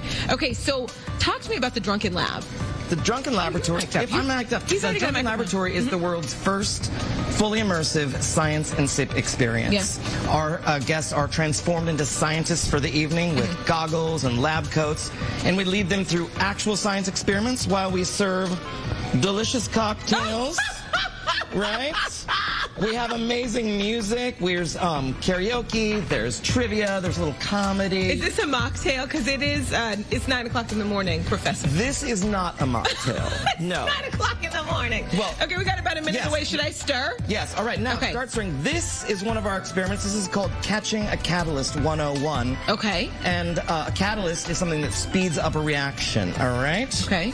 Now, on my count of 3, we are going to pour at the same time. Okay. Are you ready? Yes. 1, 2, 3. I'm so nervous. Whoa, you're gonna go. That is a catalyst reaction. No, this is so much fun. And so you just kind of imagine you're with a table of friends. Sometimes, you're with strangers. And you guys, you're having your little cocktail and you're just having fun. And you're doing this. And you might even be celebrating a birthday. You might even be celebrating a birthday. My birthday is your birthday tomorrow. So we love to celebrate birthdays here. It's one of our biggest things. So this is for you. Happy birthday. And we have a tradition. We do shots. There's a tradition. Okay, now I'm not taking a shot at 9 o'clock in the morning. Well, but they are adorable. Okay, I'm going to send things back to you on the studio. Come on, bro. These are adorable. Take a shot. They're committed to the bit. No, I'm not taking a shot since I was like 23. My body doesn't work that way anymore. But I will tell you, tickets are around $88. Is that right? It's an hour-and-a-half experience. As you can see, they do birthdays, they do private parties. Have some fun, Wait, do you eat that foam? That purple foam you have right there? No. The science project stuff is not edible. Oh, okay. I was just checking. This is not an mixology course. Yeah. Here you go, Professor. Thank you. Yeah. They have signs everywhere because somebody tried to drink some peroxide, okay? Ooh. You gotta, I was just gonna say, you've been up since like 1 a.m., so it's technically afternoon, evening for you. Yeah, it's your 5 o'clock. That's right. It's the tequila shot. I'm a wine girl. I like to sip a little. But I do like how committed to the bit they are. That's hilarious. Back to you. All right. Well, all right. Happy early birthday. Happy early birthday. That's right. Thank you. All right, coming up, feeling good starts in the gut. Our next guest, is here to tell us all about the solution for people to stop feeling, tired and bloated, uncomfortable on the daily. She's going to share the simple changes you can make starting today to get rid of all that.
Breaking news here. The jury has reached a verdict in the social media addiction trial against Meta and Alphabet. So we're giving you a live look outside the federal building in downtown LA right now, where we are expecting to hear what the jury has decided. Again, a verdict in this landmark social media case. So this has big repercussions depending on which way the verdict goes. We are waiting to hear the result, and of course we'll bring you the details live.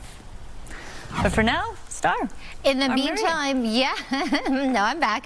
Good morning to you. I've got your weather covered here with some sunshine today. A little bit of that leftover cloud cover still lingering, but we do have this ridge of high pressure in control.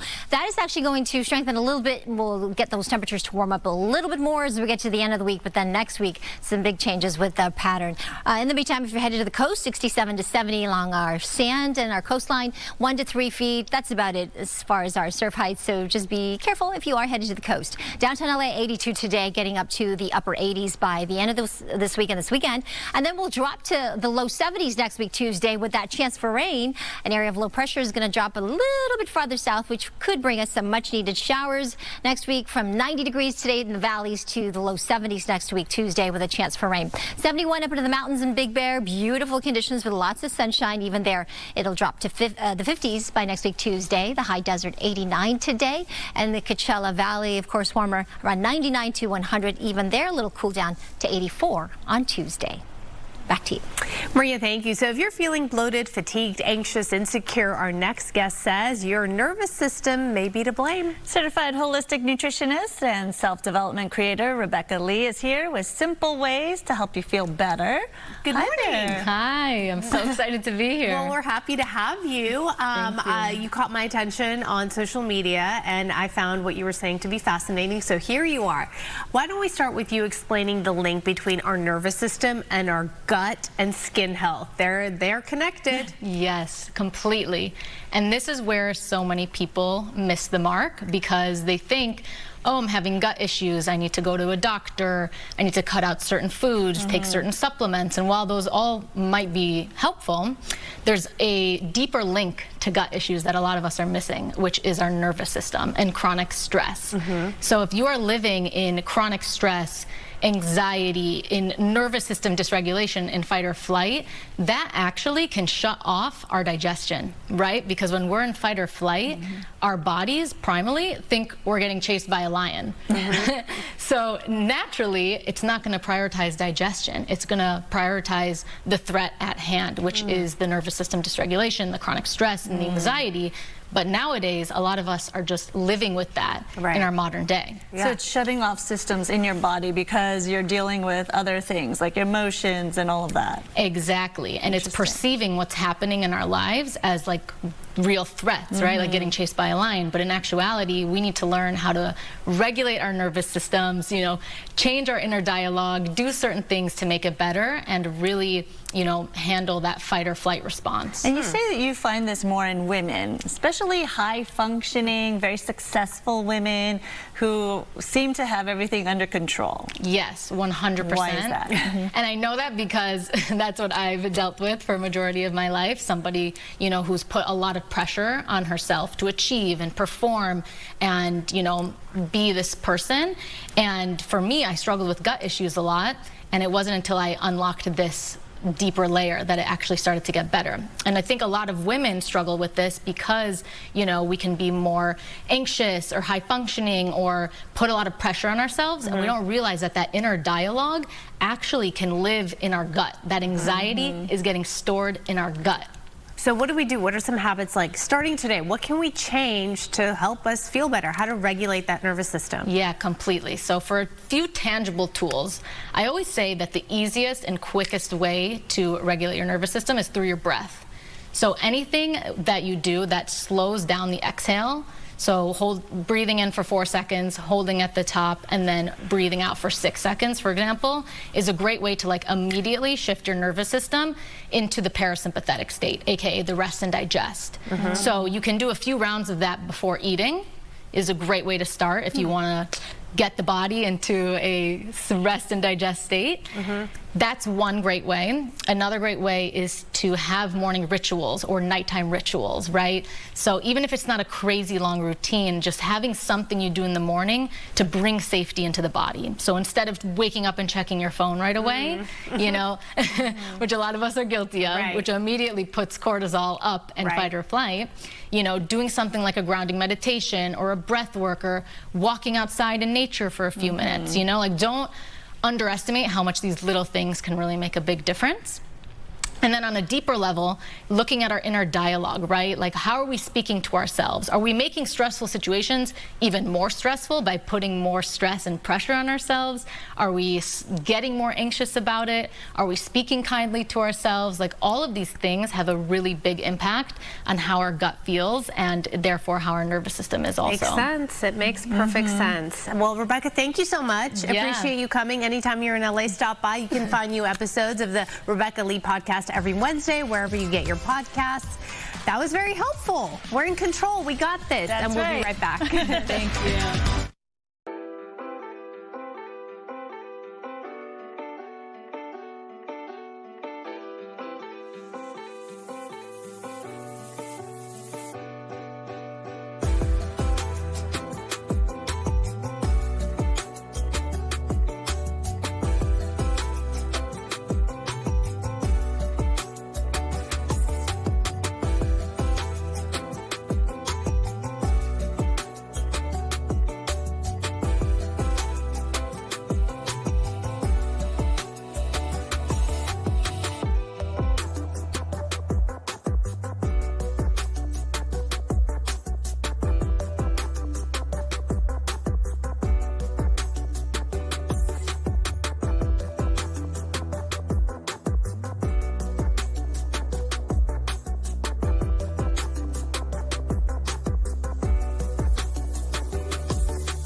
Good morning, everybody. Welcome to your Wednesday. It is 10 a.m. right now, and here's some of the stories we're covering for you.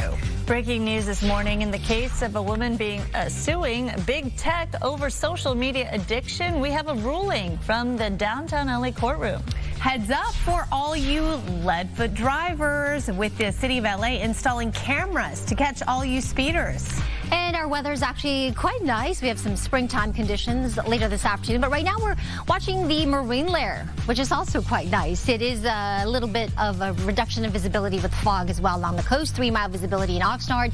Same for Torrance, Fullerton. So just be careful if you head out and encounter some of that low cloud cover and fog. It will clear out. I'll show you the temperatures, plus tell you about when our next rain event is on the way. Coming up. And candidate for California Governor Tom Styer joins us live this morning with his vision for California. And we'll talk about his feelings about USC pulling the plug on a big debate last night, the last minute. New this morning, the woman accused of shooting at Rihanna's Los Angeles home scheduled to be arraigned. Ivana Ortiz from Orlando, Florida, accused of shooting at the singer's house earlier this month. And Rihanna was inside along with her mother and her partner, A$AP Rocky, and their 3 children. Ortiz accused of then using the same semi-automatic gun to fire at a neighboring home, that is, as well. In addition to Rihanna's home, she's facing 14 felony charges, including attempted murder. Prosecutors say Ortiz posted on social media multiple videos making references to celebrities, including Rihanna, but did not give a clear motivation for the shooting. New this morning, we're hearing from Savannah Guthrie in her first sit-down interview since her 84-year-old mother went missing nearly 55 days ago. This morning, the Today Show, where Guthrie is a co-host, released a small portion of the interview between Savannah and her close friend and former co-host.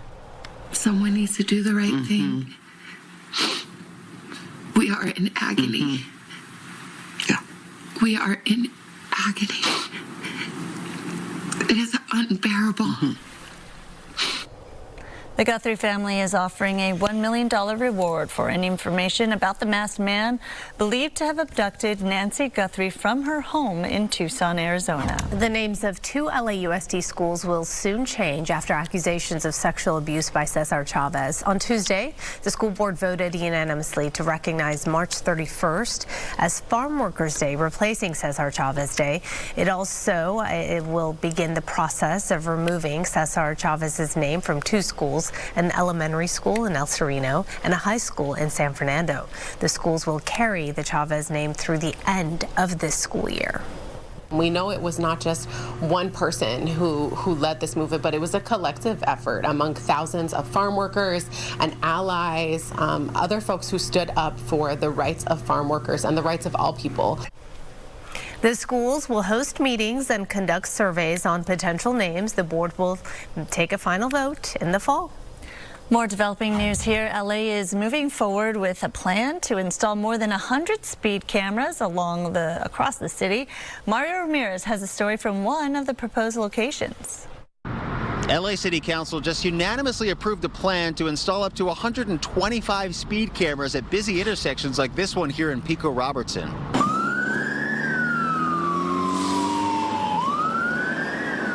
The cameras will target high-risk areas with frequent crashes, high speeds, and heavy pedestrian traffic, and could begin rolling out by late 2026. We used to have that in the city, and it caused an uproar, so they got smart, and eventually they took it down.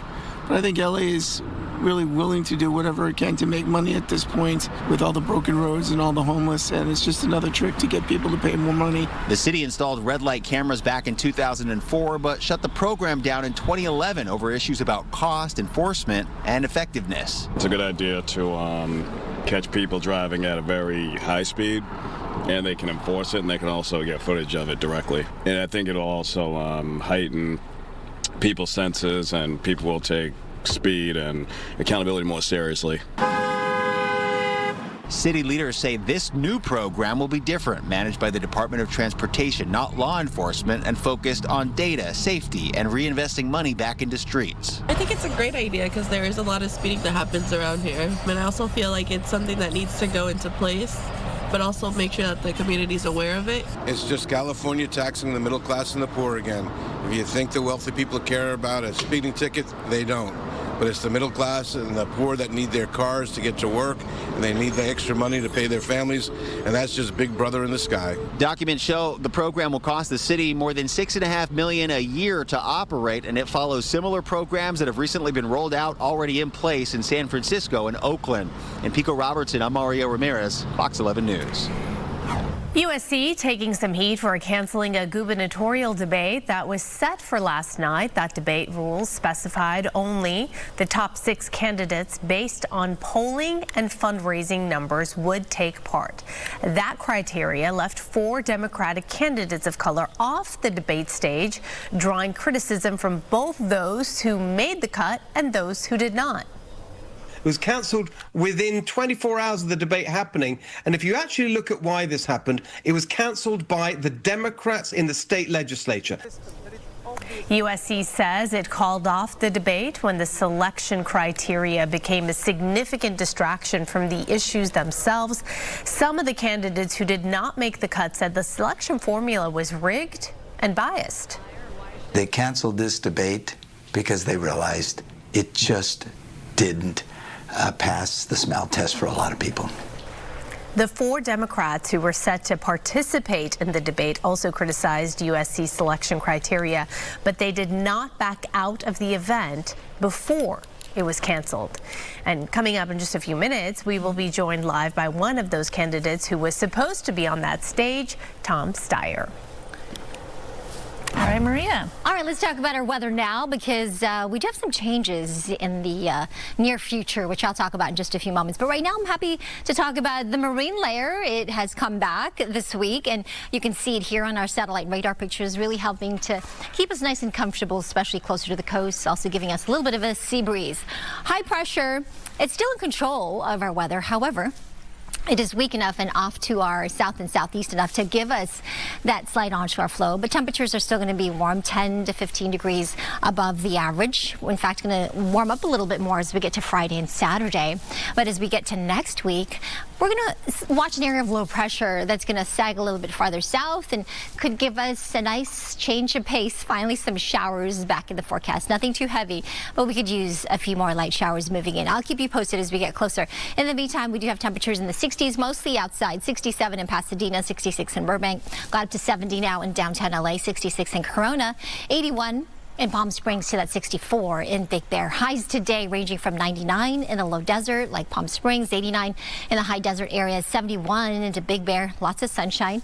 As we get to the coast, around 70 degrees with a little sea breeze, to that 90 in the valleys and the Inland Empire. I'll show you that 70 forecast coming up just a few minutes. Back to you. Sounds good, Maria. Thanks so much. Happening today, students at Pomona College will address racism allegations on campus. Students say several athletes and a professor have repeatedly used the N-word without any consequences. The context in which the word was used is unclear. Black students are criticizing the college for not taking disciplinary action on those involved. The college says racism has no place on campus, adding that when the college is informed of such incidents, it follows a process, offers affected students support, and determines appropriate response actions. The Black Student Union will host a town hall tonight about the incident, starting at 7 o'clock on the campus of Walker Lounge. Pomona College is in Claremont and will be there for that discussion. Look for an update on our newscast tonight and on our website, foxla.com. Now to the latest in the war with Iran. Iran has issued its own ceasefire proposal to counter the U.S.'s 15-point peace plan. Iran's proposal calls for war reparations and sovereignty over the Strait of Hormuz. The Trump administration has not commented on this proposal. Meanwhile, Iran has scoffed at the U.S.'s 15-point plan and said there's launching more attacks on Israel and its neighbors. Also, various media outlets are reporting the Pentagon is about to order up to 5,000 U.S. troops to the Mideast in anticipation of opening the Strait of Hormuz by force. Senate Republicans proposing a deal to end the Department of Homeland Security shutdown, but President Trump hasn't backed it yet. The plan would fund DHS while excluding ISIS deportation operations, aiming to ease airport delays and unpaid worker struggles. Democrats oppose the deal, demanding stricter ICE reforms after the recent controversies. Both sides remain at odds, with time running out before Congress recess. The negotiations continue, but no resolution is in sight. All right, 10:10 still to come. The California primary is fast approaching. Mail-in ballots will start going out the first week of May, with Election Day officially June 2nd. So coming up, candidate for California Governor Tom Styer will be joining us live. We will be talking about everything from the high cost of living to what happened last night, what was supposed to be a debate at USC. And there's some traffic out there. Good Day LA Traffic is brought to you by My Home Sold. As we take a look at our real-time drive times, you can see a couple of incidents on the board, but not too bad. Here is a live traffic camera outside right now. This is on the North 57. Looks good. The northbound side, you can see here on the left-hand side of your screen. Both sides, north and southbound sides, are moving nicely. This is at Tonner. Drive times in and out of downtown LA on that West 10 between the 5 to the 405, 33 minutes. Northbound 110 between the 405 to the 10, really nice at this hour, 19 minutes. And on that West 60 between the 57 to the 5, just about 30 minutes. Here's some of the other traffic hotspots. Hello, I'm Adrian Hernandez with MyHomeSold.com, and we want to buy your house cash. We'll give you a cash offer for your house today. Sell your house the easy way with no commissions, no fees, no repairs. For free, no obligation cash offer. Go to MyHomeSold.com.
All right, 10:14, breaking news right now. Florida woman accused of trying to murder Rihanna at her Beverly Crest home was in court this morning to enter a plea. Gigi Garcia live in downtown with more. Gigi? Well, that plea was not guilty. Ivana Ortiz making her appearance with a public defender, officially entering the plea of not guilty. Her bail remains the same at $1.875 million, although her public defender did ask the judge to reduce that bail. But then the deputy district attorney stepped in and listed all of the reasons that bail should not be released. And it was quite a lengthy list. It included the fact, according to the DA, that she fired 20 rounds from an AR-style rifle on March the 8th outside of Rihanna and A$AP Rocky's Beverly Crest home. The district attorney saying, the deputy district attorney saying that she calculated what she was going to do, and in the car they found that she had a disguise which included a wig, and that demonstrates planning on her behalf. They also said they have surveillance video that showed that she was willing to use a high-powered rifle in a crowded neighborhood. They also listed that she is a flight risk. She is originally from Florida. Perhaps one of the big surprises that we saw today in court is that a representative from the California Attorney General's office also joined in. They filed a brief with the court, and the reason is we learned today that Ivana Ortiz is a licensed speech pathologist. Now, we already knew that she worked in that in Florida. What we didn't know is that she is also, according to the Attorney General's office, licensed to practice here in California. The Attorney General filing a brief that would prohibit her from practicing that. Her license put on hold until all of this can be sorted through. The Deputy District Attorney saying their office is joining with the Attorney General on that brief. Everything has now been continued until April 8th. Again, Ivana Ortiz, the woman facing attempted murder charges and a very long list of felonies after police and prosecutors say she opened fire, firing more than 20 rounds outside Rihanna and A$AP Rocky's home. Was in court today. She has officially entered her plea of not guilty, and her bail remains the same at $1.87 million, $5 million. She is due back in court on April the 8th. And that's the latest from the criminal courthouse. All right, Gigi, thank you for that thorough report. More details there. And of course, we'll keep up to date on all of that as it plays out. Thank you, Gigi.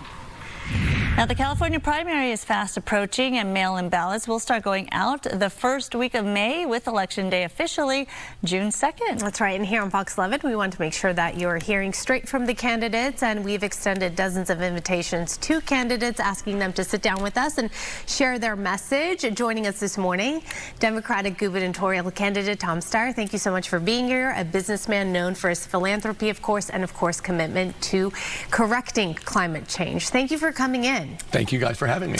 So we're going to start with the debate that was supposed to happen at USC yesterday, right? We spoke about it just a few minutes ago. And USC says they've been using this data-driven candidate viable formula, right? They look at polling, they look at fundraising, and that determines who's invited to participate. Your thoughts on how they do this and what happened yesterday? Well, a week and a half ago, I said that their formula didn't work and that it was flat out wrong and unfair, and that they should include more people in the debate. They chose instead to wait until the last minute and cancel the debate. So in my mind, that was compounding their initial mistake. Because as you said, this primary is approaching. It's incredibly important for the California people that they get a chance to hear from every candidate to describe what he or she stands for, to describe their plans. To get a good decision, the electorate needs information. And this was, in my mind, a disastrous failure to provide an opportunity for Californians to learn and to make good decisions. Personally, I was very disappointed not to get a chance to explain to Californians what I stand for. You were invited on the stage. Obviously, you had made the requirement, but you didn't back out of the debate. Had it taken place, you would have participated. Is that correct? What I had said was, I think I was the first candidate to say, this is unfair, add more people. I assumed that was actually what they were going to do, because it was so clearly a mistake. Why they canceled it, I really don't understand. And subsequently yesterday, I tried to get all the candidates together to have a forum where everybody would be included. And in fact, it was close to happening, but people's plans just couldn't come together. Before we move on from that, how do you think they should do things moving forward? How should it change? You know, this was a mistake. My job in this is not to plan the debates. My job is actually to try and go directly to the people of California and explain who I am. I think in this case, there was clearly an attempt to skip someone over a bunch of other people in a way that didn't make sense and that was wrong. But my job isn't to run the debate process. really my job, and that's why I'm doing a series of town halls. I want to be able to look Californians in the eye. I want to hear what their concerns are, and then I want to explain how I expect and intend to address those concerns. That's the job that I'm 100% focused on. Any race that's really crowded with a crowded field of candidates on a debate stage like that, with time constrictions and all of that, it is very tough to get your message across. And that's why you're mentioning you're doing these town hall forums, trying to get your plan out there. So given that you're here, what is your plan for the first 100 days? Well, let me say this. The most important issue for Californians right now is they can't afford to live in California. And that is got at least 5 parts to it. First part is housing. That's the biggest part of everybody's budget at the end of the month. And I have a plan to build 1 million houses, going through specifically how we're going to do that. Our electric costs are twice as high as the average in the United States. I have a plan to introduce competition to our electric monopolies and drive down prices by at least 25%. Our healthcare is eating everybody. It's eating every family, it's eating every business, and it's eating the budget of the state of California. I'm a strong believer in single payer. In every one of those 5 issues, I have a plan. I mean, we're talking about really high gas prices, where basically Donald Trump's war is taking money from the pockets of cash-strapped Californians and sticking it in the pockets of very rich oil companies who absolutely didn't earn it. And my point is, okay, let's have a windfall profits tax and take that money back and send it directly to the people of California. Not through the government. Let's just cut a check so people can get paid back from the disastrous impact of Donald Trump's war. How do you balance the aggressive climate change goals with concerns about rising energy, of course, costs, and reliability when it comes to just the everyday average Californian? Sure. Well, let me say this. Climate change is a perfect example. That's why I wanted this debate. We don't just need a governor who knows there's a problem. We all know there's a problem. We need a governor who understands the problem and has a plan. Let me just quickly give you my climate change plan, which is short. But let me say this. We're not asking people to sacrifice. Number one, let's make the polluters pay. I read this morning that American oil and gas companies have caused $10 trillion of damage through climate change since 1990. Let's let the polluters pay. Second of all, let's make sure we take environmental justice into account up front. The environmental placement, the bad placement of toxic roads and plants has been in low-income Black and brown communities for as long as there's been a California. We need to redress that. That's 2. 3, let's deploy the heck out of all the clean technology. Wind and solar and batteries are much cheaper than fossil fuels. EVs, everybody who owns an EV right now is not paying $6 per gallon of gas. The technology is here. Most of it is California technology. Let's build the companies to lead the world with our own technology. And lastly, let's face it, we're going to have to suck carbon dioxide out of the air. The technology is here. We can do it with Mother Nature's help, photosynthesis, and our farmers and ranchers can get paid a lot of money for saving the world. Simple plan, but you'd have to understand deeply how these markets work and the different prices to know what works. Cheaper, faster, better. That's what we're promising people, and it's here. All right, well, we'll see if that plays out. Obviously, a big issue here, especially in LA, is immigration enforcement and what the federal government is doing.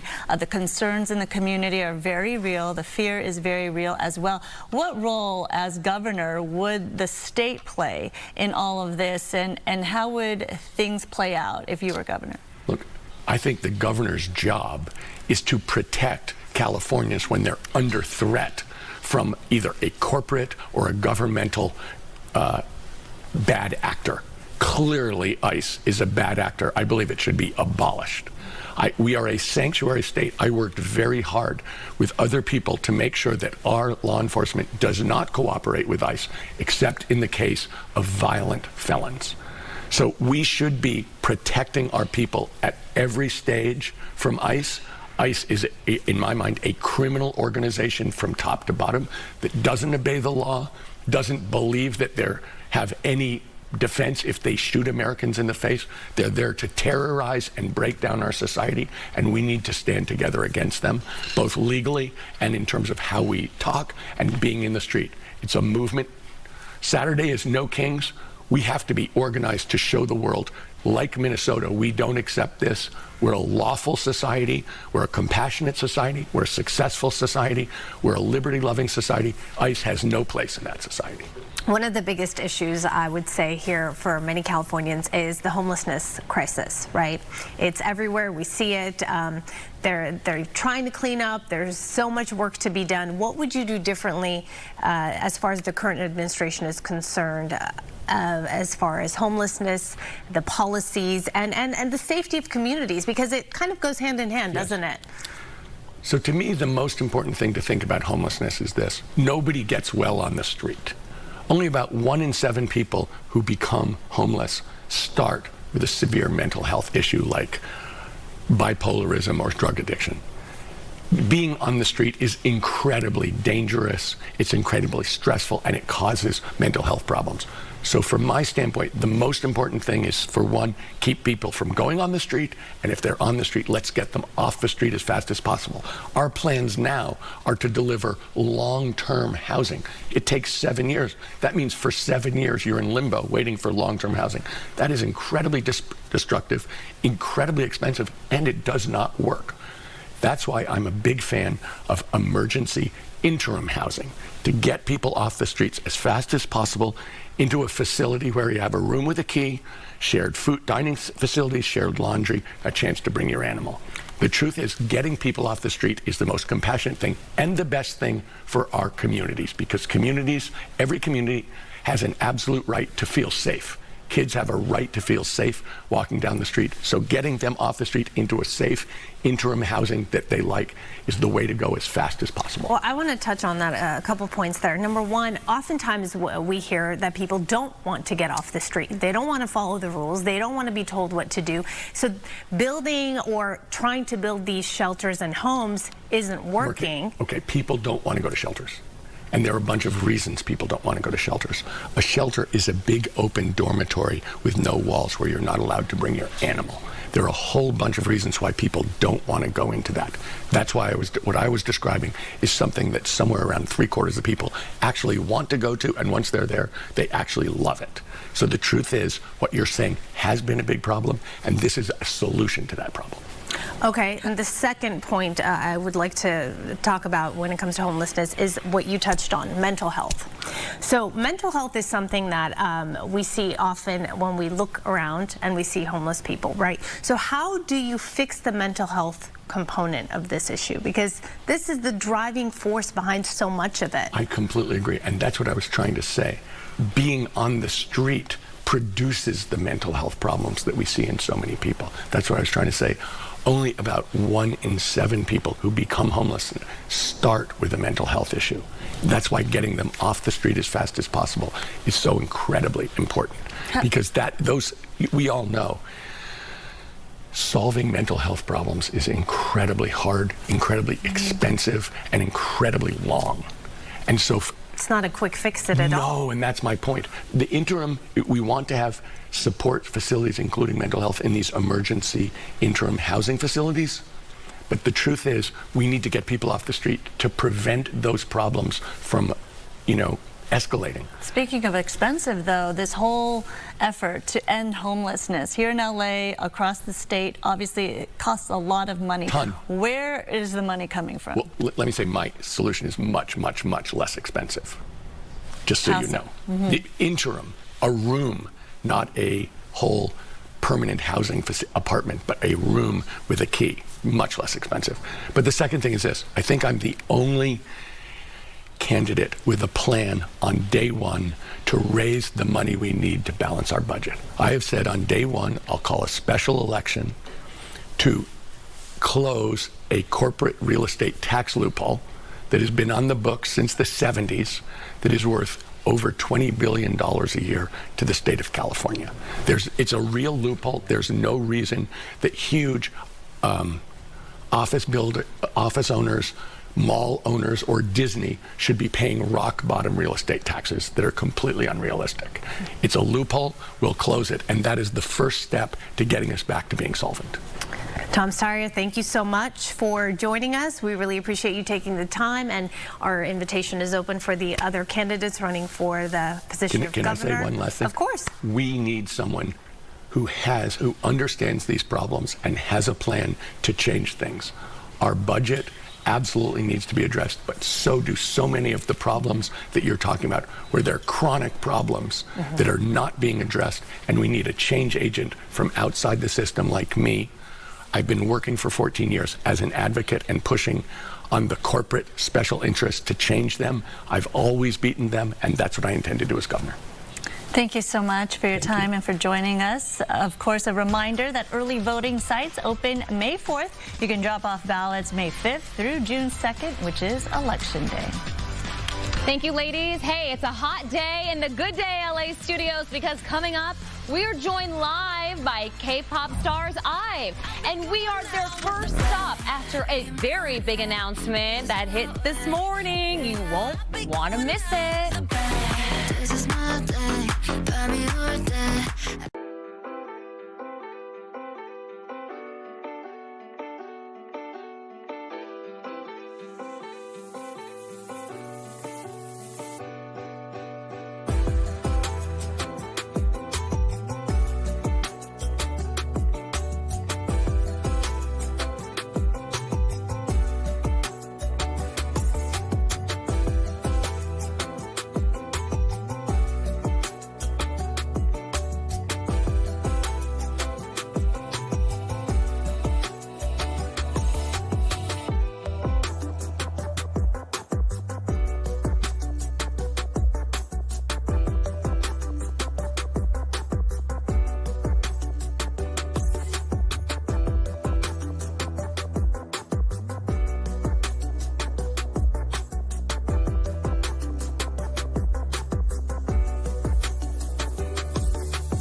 Breaking news right now, a jury finding Meta liable in landmark social media addiction trial. This is a live look from downtown LA right now, where the trial is taking place in federal court.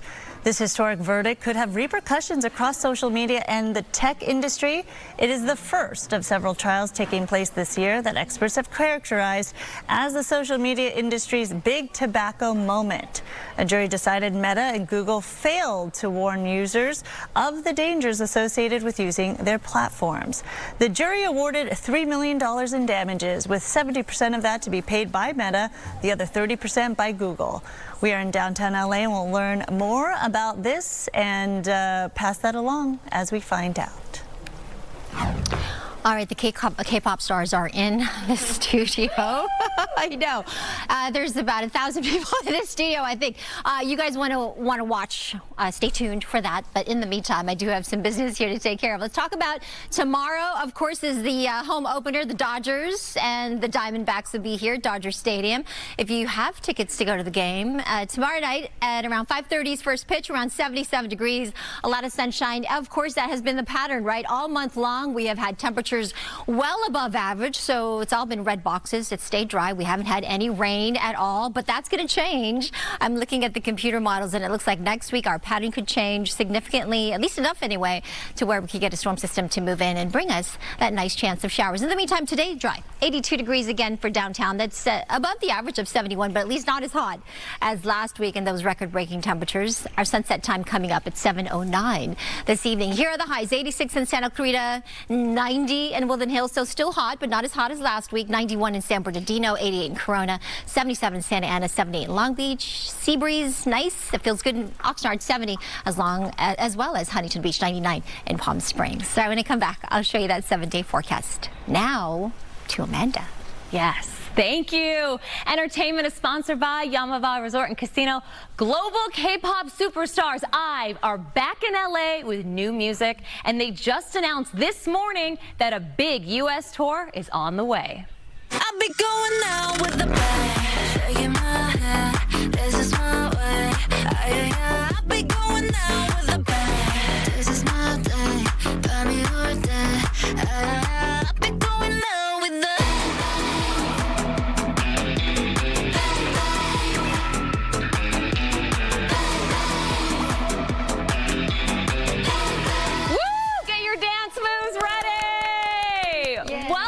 Good day, LA ladies. Oh, thank you. We were practicing. Annyeong. Annyeong. Yes.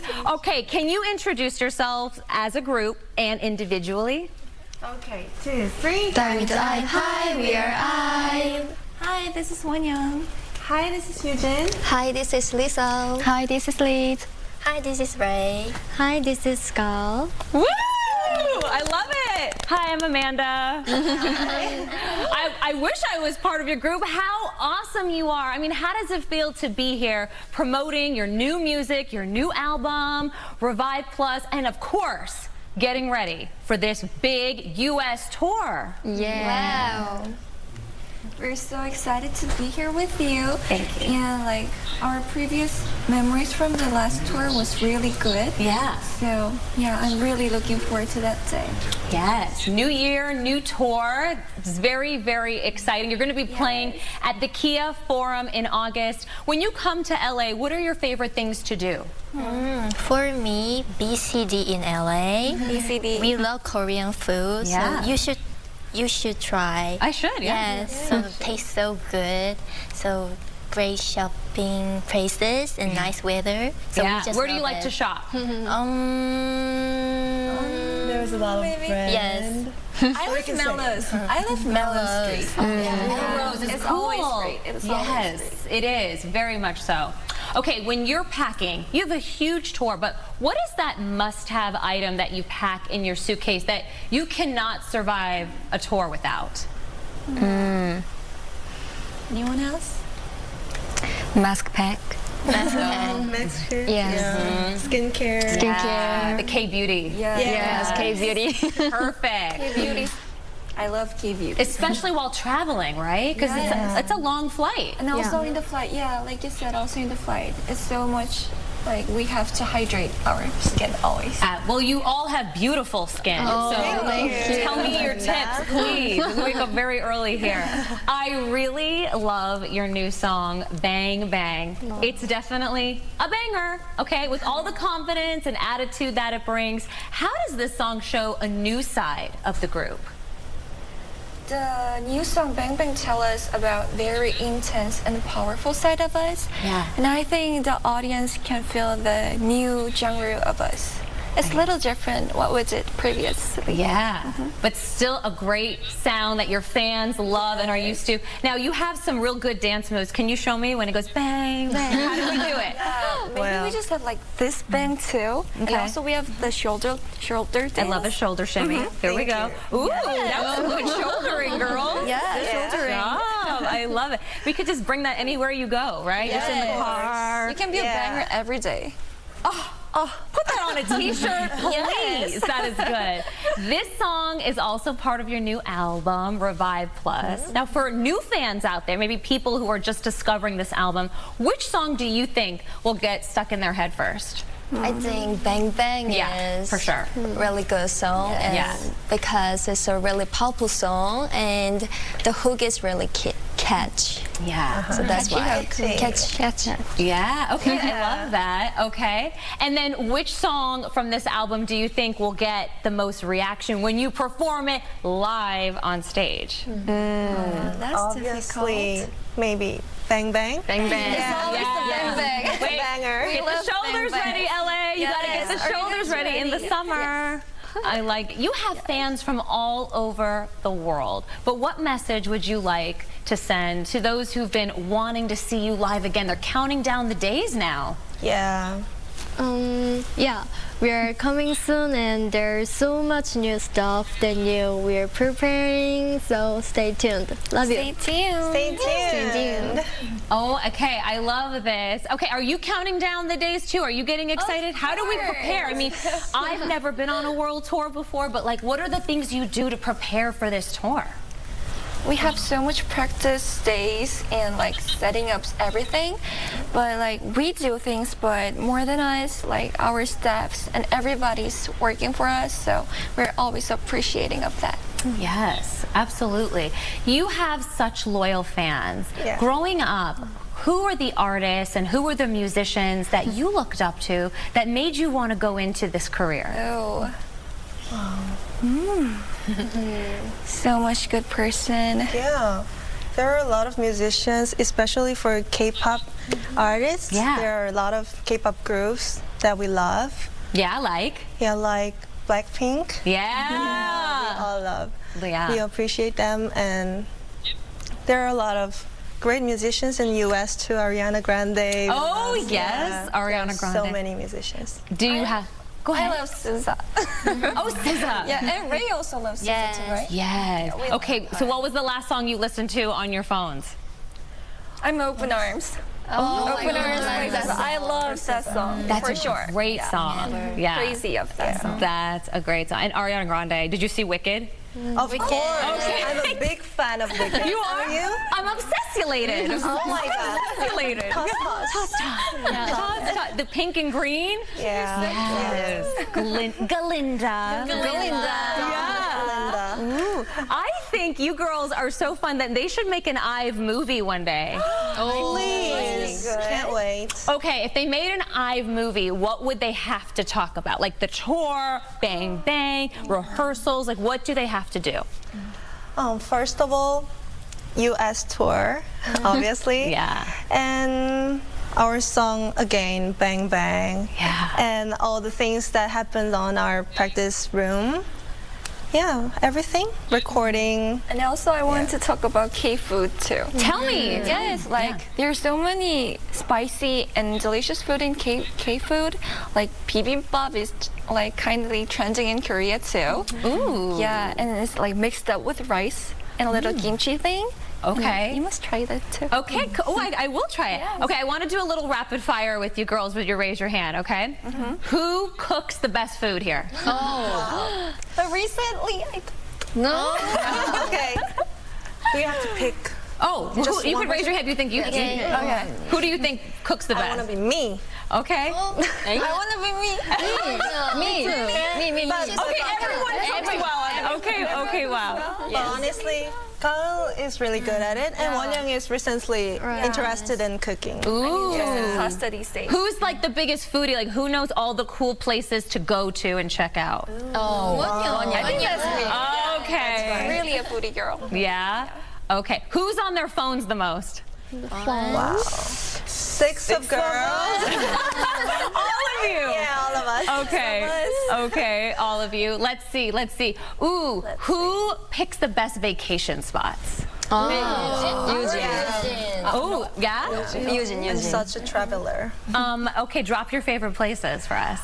Well, everybody knows, but I really love Hawaii. Hawaii, yeah, yes. it's my favorite place. What's your favorite island?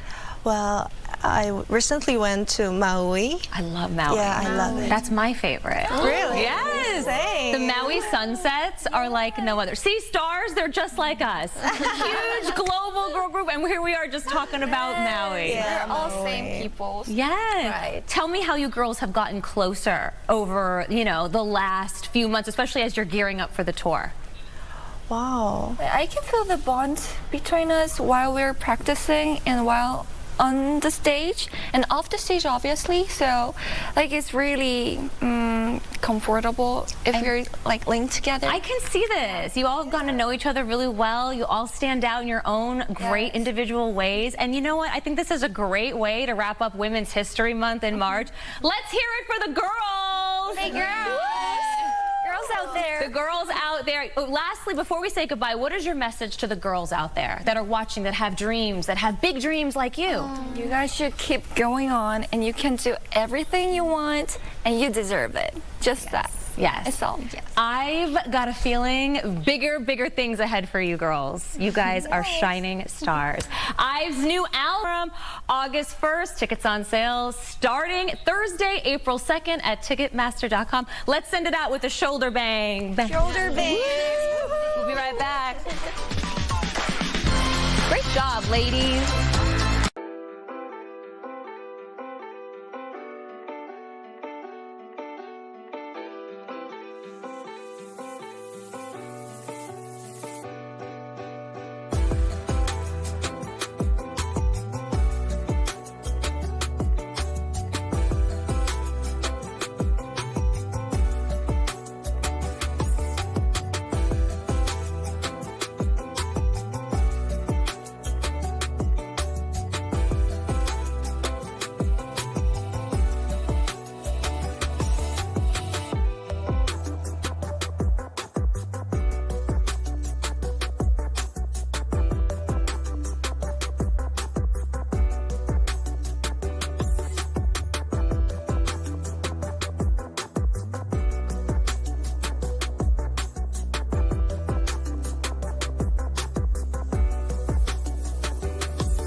And welcome back to you. I'm meteorologist Maria Quaban. So we've got an area of high pressure that's in control, but you know what? It's weak enough to where we've got a little bit of that marine layer, which is good. That high is going to weaken, but not until next week, Tuesday. And when that happens, there's actually a good chance we could get some showers finally again here in Southern California. In the meantime, temperatures on the sand, 67 to 70 degrees. Those surf heights 1 to 3 feet. Ventura, a little smaller, LA County into the OC and San Diego, maybe 1 to 2 plus occasionally. 82 for downtown LA today, getting up to 88 on Saturday. Look at how the temperatures drop next week, and especially on Tuesday, down to 71. Which is right on average, but there is a 30% chance we could get some showers. 90 degrees for the Valley's Inland Empire today, down to just 73 next week, Tuesday. 71, Big Bear, beautiful conditions up in the mountains. Back down to the 50s next week, Tuesday, with that chance for some light showers. The High Desert, 89, not bad. 90 tomorrow and Friday, and then really dropping to the 60s on Tuesday, with even a chance for showers there. The Coachella Valley, not so much in the way of rain. 99 today, lots of sunshine, but on Tuesday, it will get a little cooler, down to around 84 degrees. All right, this is my weather. Back to you. Thank you, Maria. Delta Airlines ending special security perks for members of Congress. Lawmakers can no longer skip TSA lines or get escorts to the front. This change comes as airport wait times grow longer nationwide, with some lines stretching up to 4 hours. Delta says the move reflects public frustration, aims to treat lawmakers like other frequent flyers. The decision also aligns with recent Senate efforts to end VIP treatment for Congress at airports. Long TSA lines are driving frustrated travelers to Clear Secure's fast lane service. Clear app downloads have tripled this month, and the company stock is up 60%. Clear Plus costs $209 a year. It lets passengers bypass those long waits with some clearing security in 10 minutes. TSA staffing shortages have caused delays at airports around the country, and Clear says it's working to support travelers and improve the experience worldwide. Wow. All right, we're going to take a break. We'll be right back.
10:55. All right, last hour we asked you about your fears, and here are the results. The biggest fear, it appears, is a tie between heights and public speaking. Creepy crawlies. Creepy crawlies. And then it's a tie between heights and public speaking. That's so fascinating to me that public speaking is that scary, right? For a lot of people. For a lot of people. The dentist, only 17%. Okay. All right. Well, artist Robert Vargas is ringing in the new season, baseball season that is, with a brand new mural in Torrance.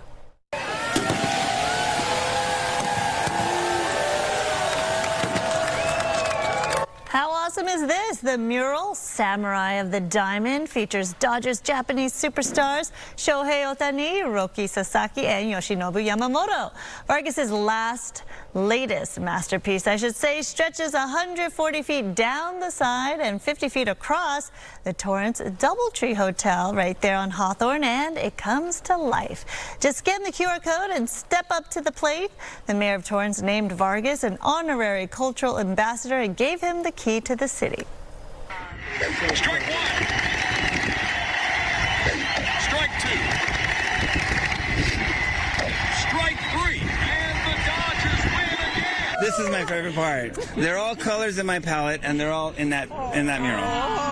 That is so cool. The city of Torrance is home to one of the largest Japanese communities in the United States. I drove by it this morning. It's very nice. It's impressive in real life. Try it with the iPhone there. I know, with the QR code. Yeah, that's very cool. Make it come to life. Yeah. All right. Well, stay with us. We'll be right back with GDLA Plus right after this.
welcome to GDLA Plus. It is, for us at least, Red Wednesday around here. Okay, so here's the thing. We're shooting promo headshots, we call them, pictures. right? Yeah. Pictures, whatever.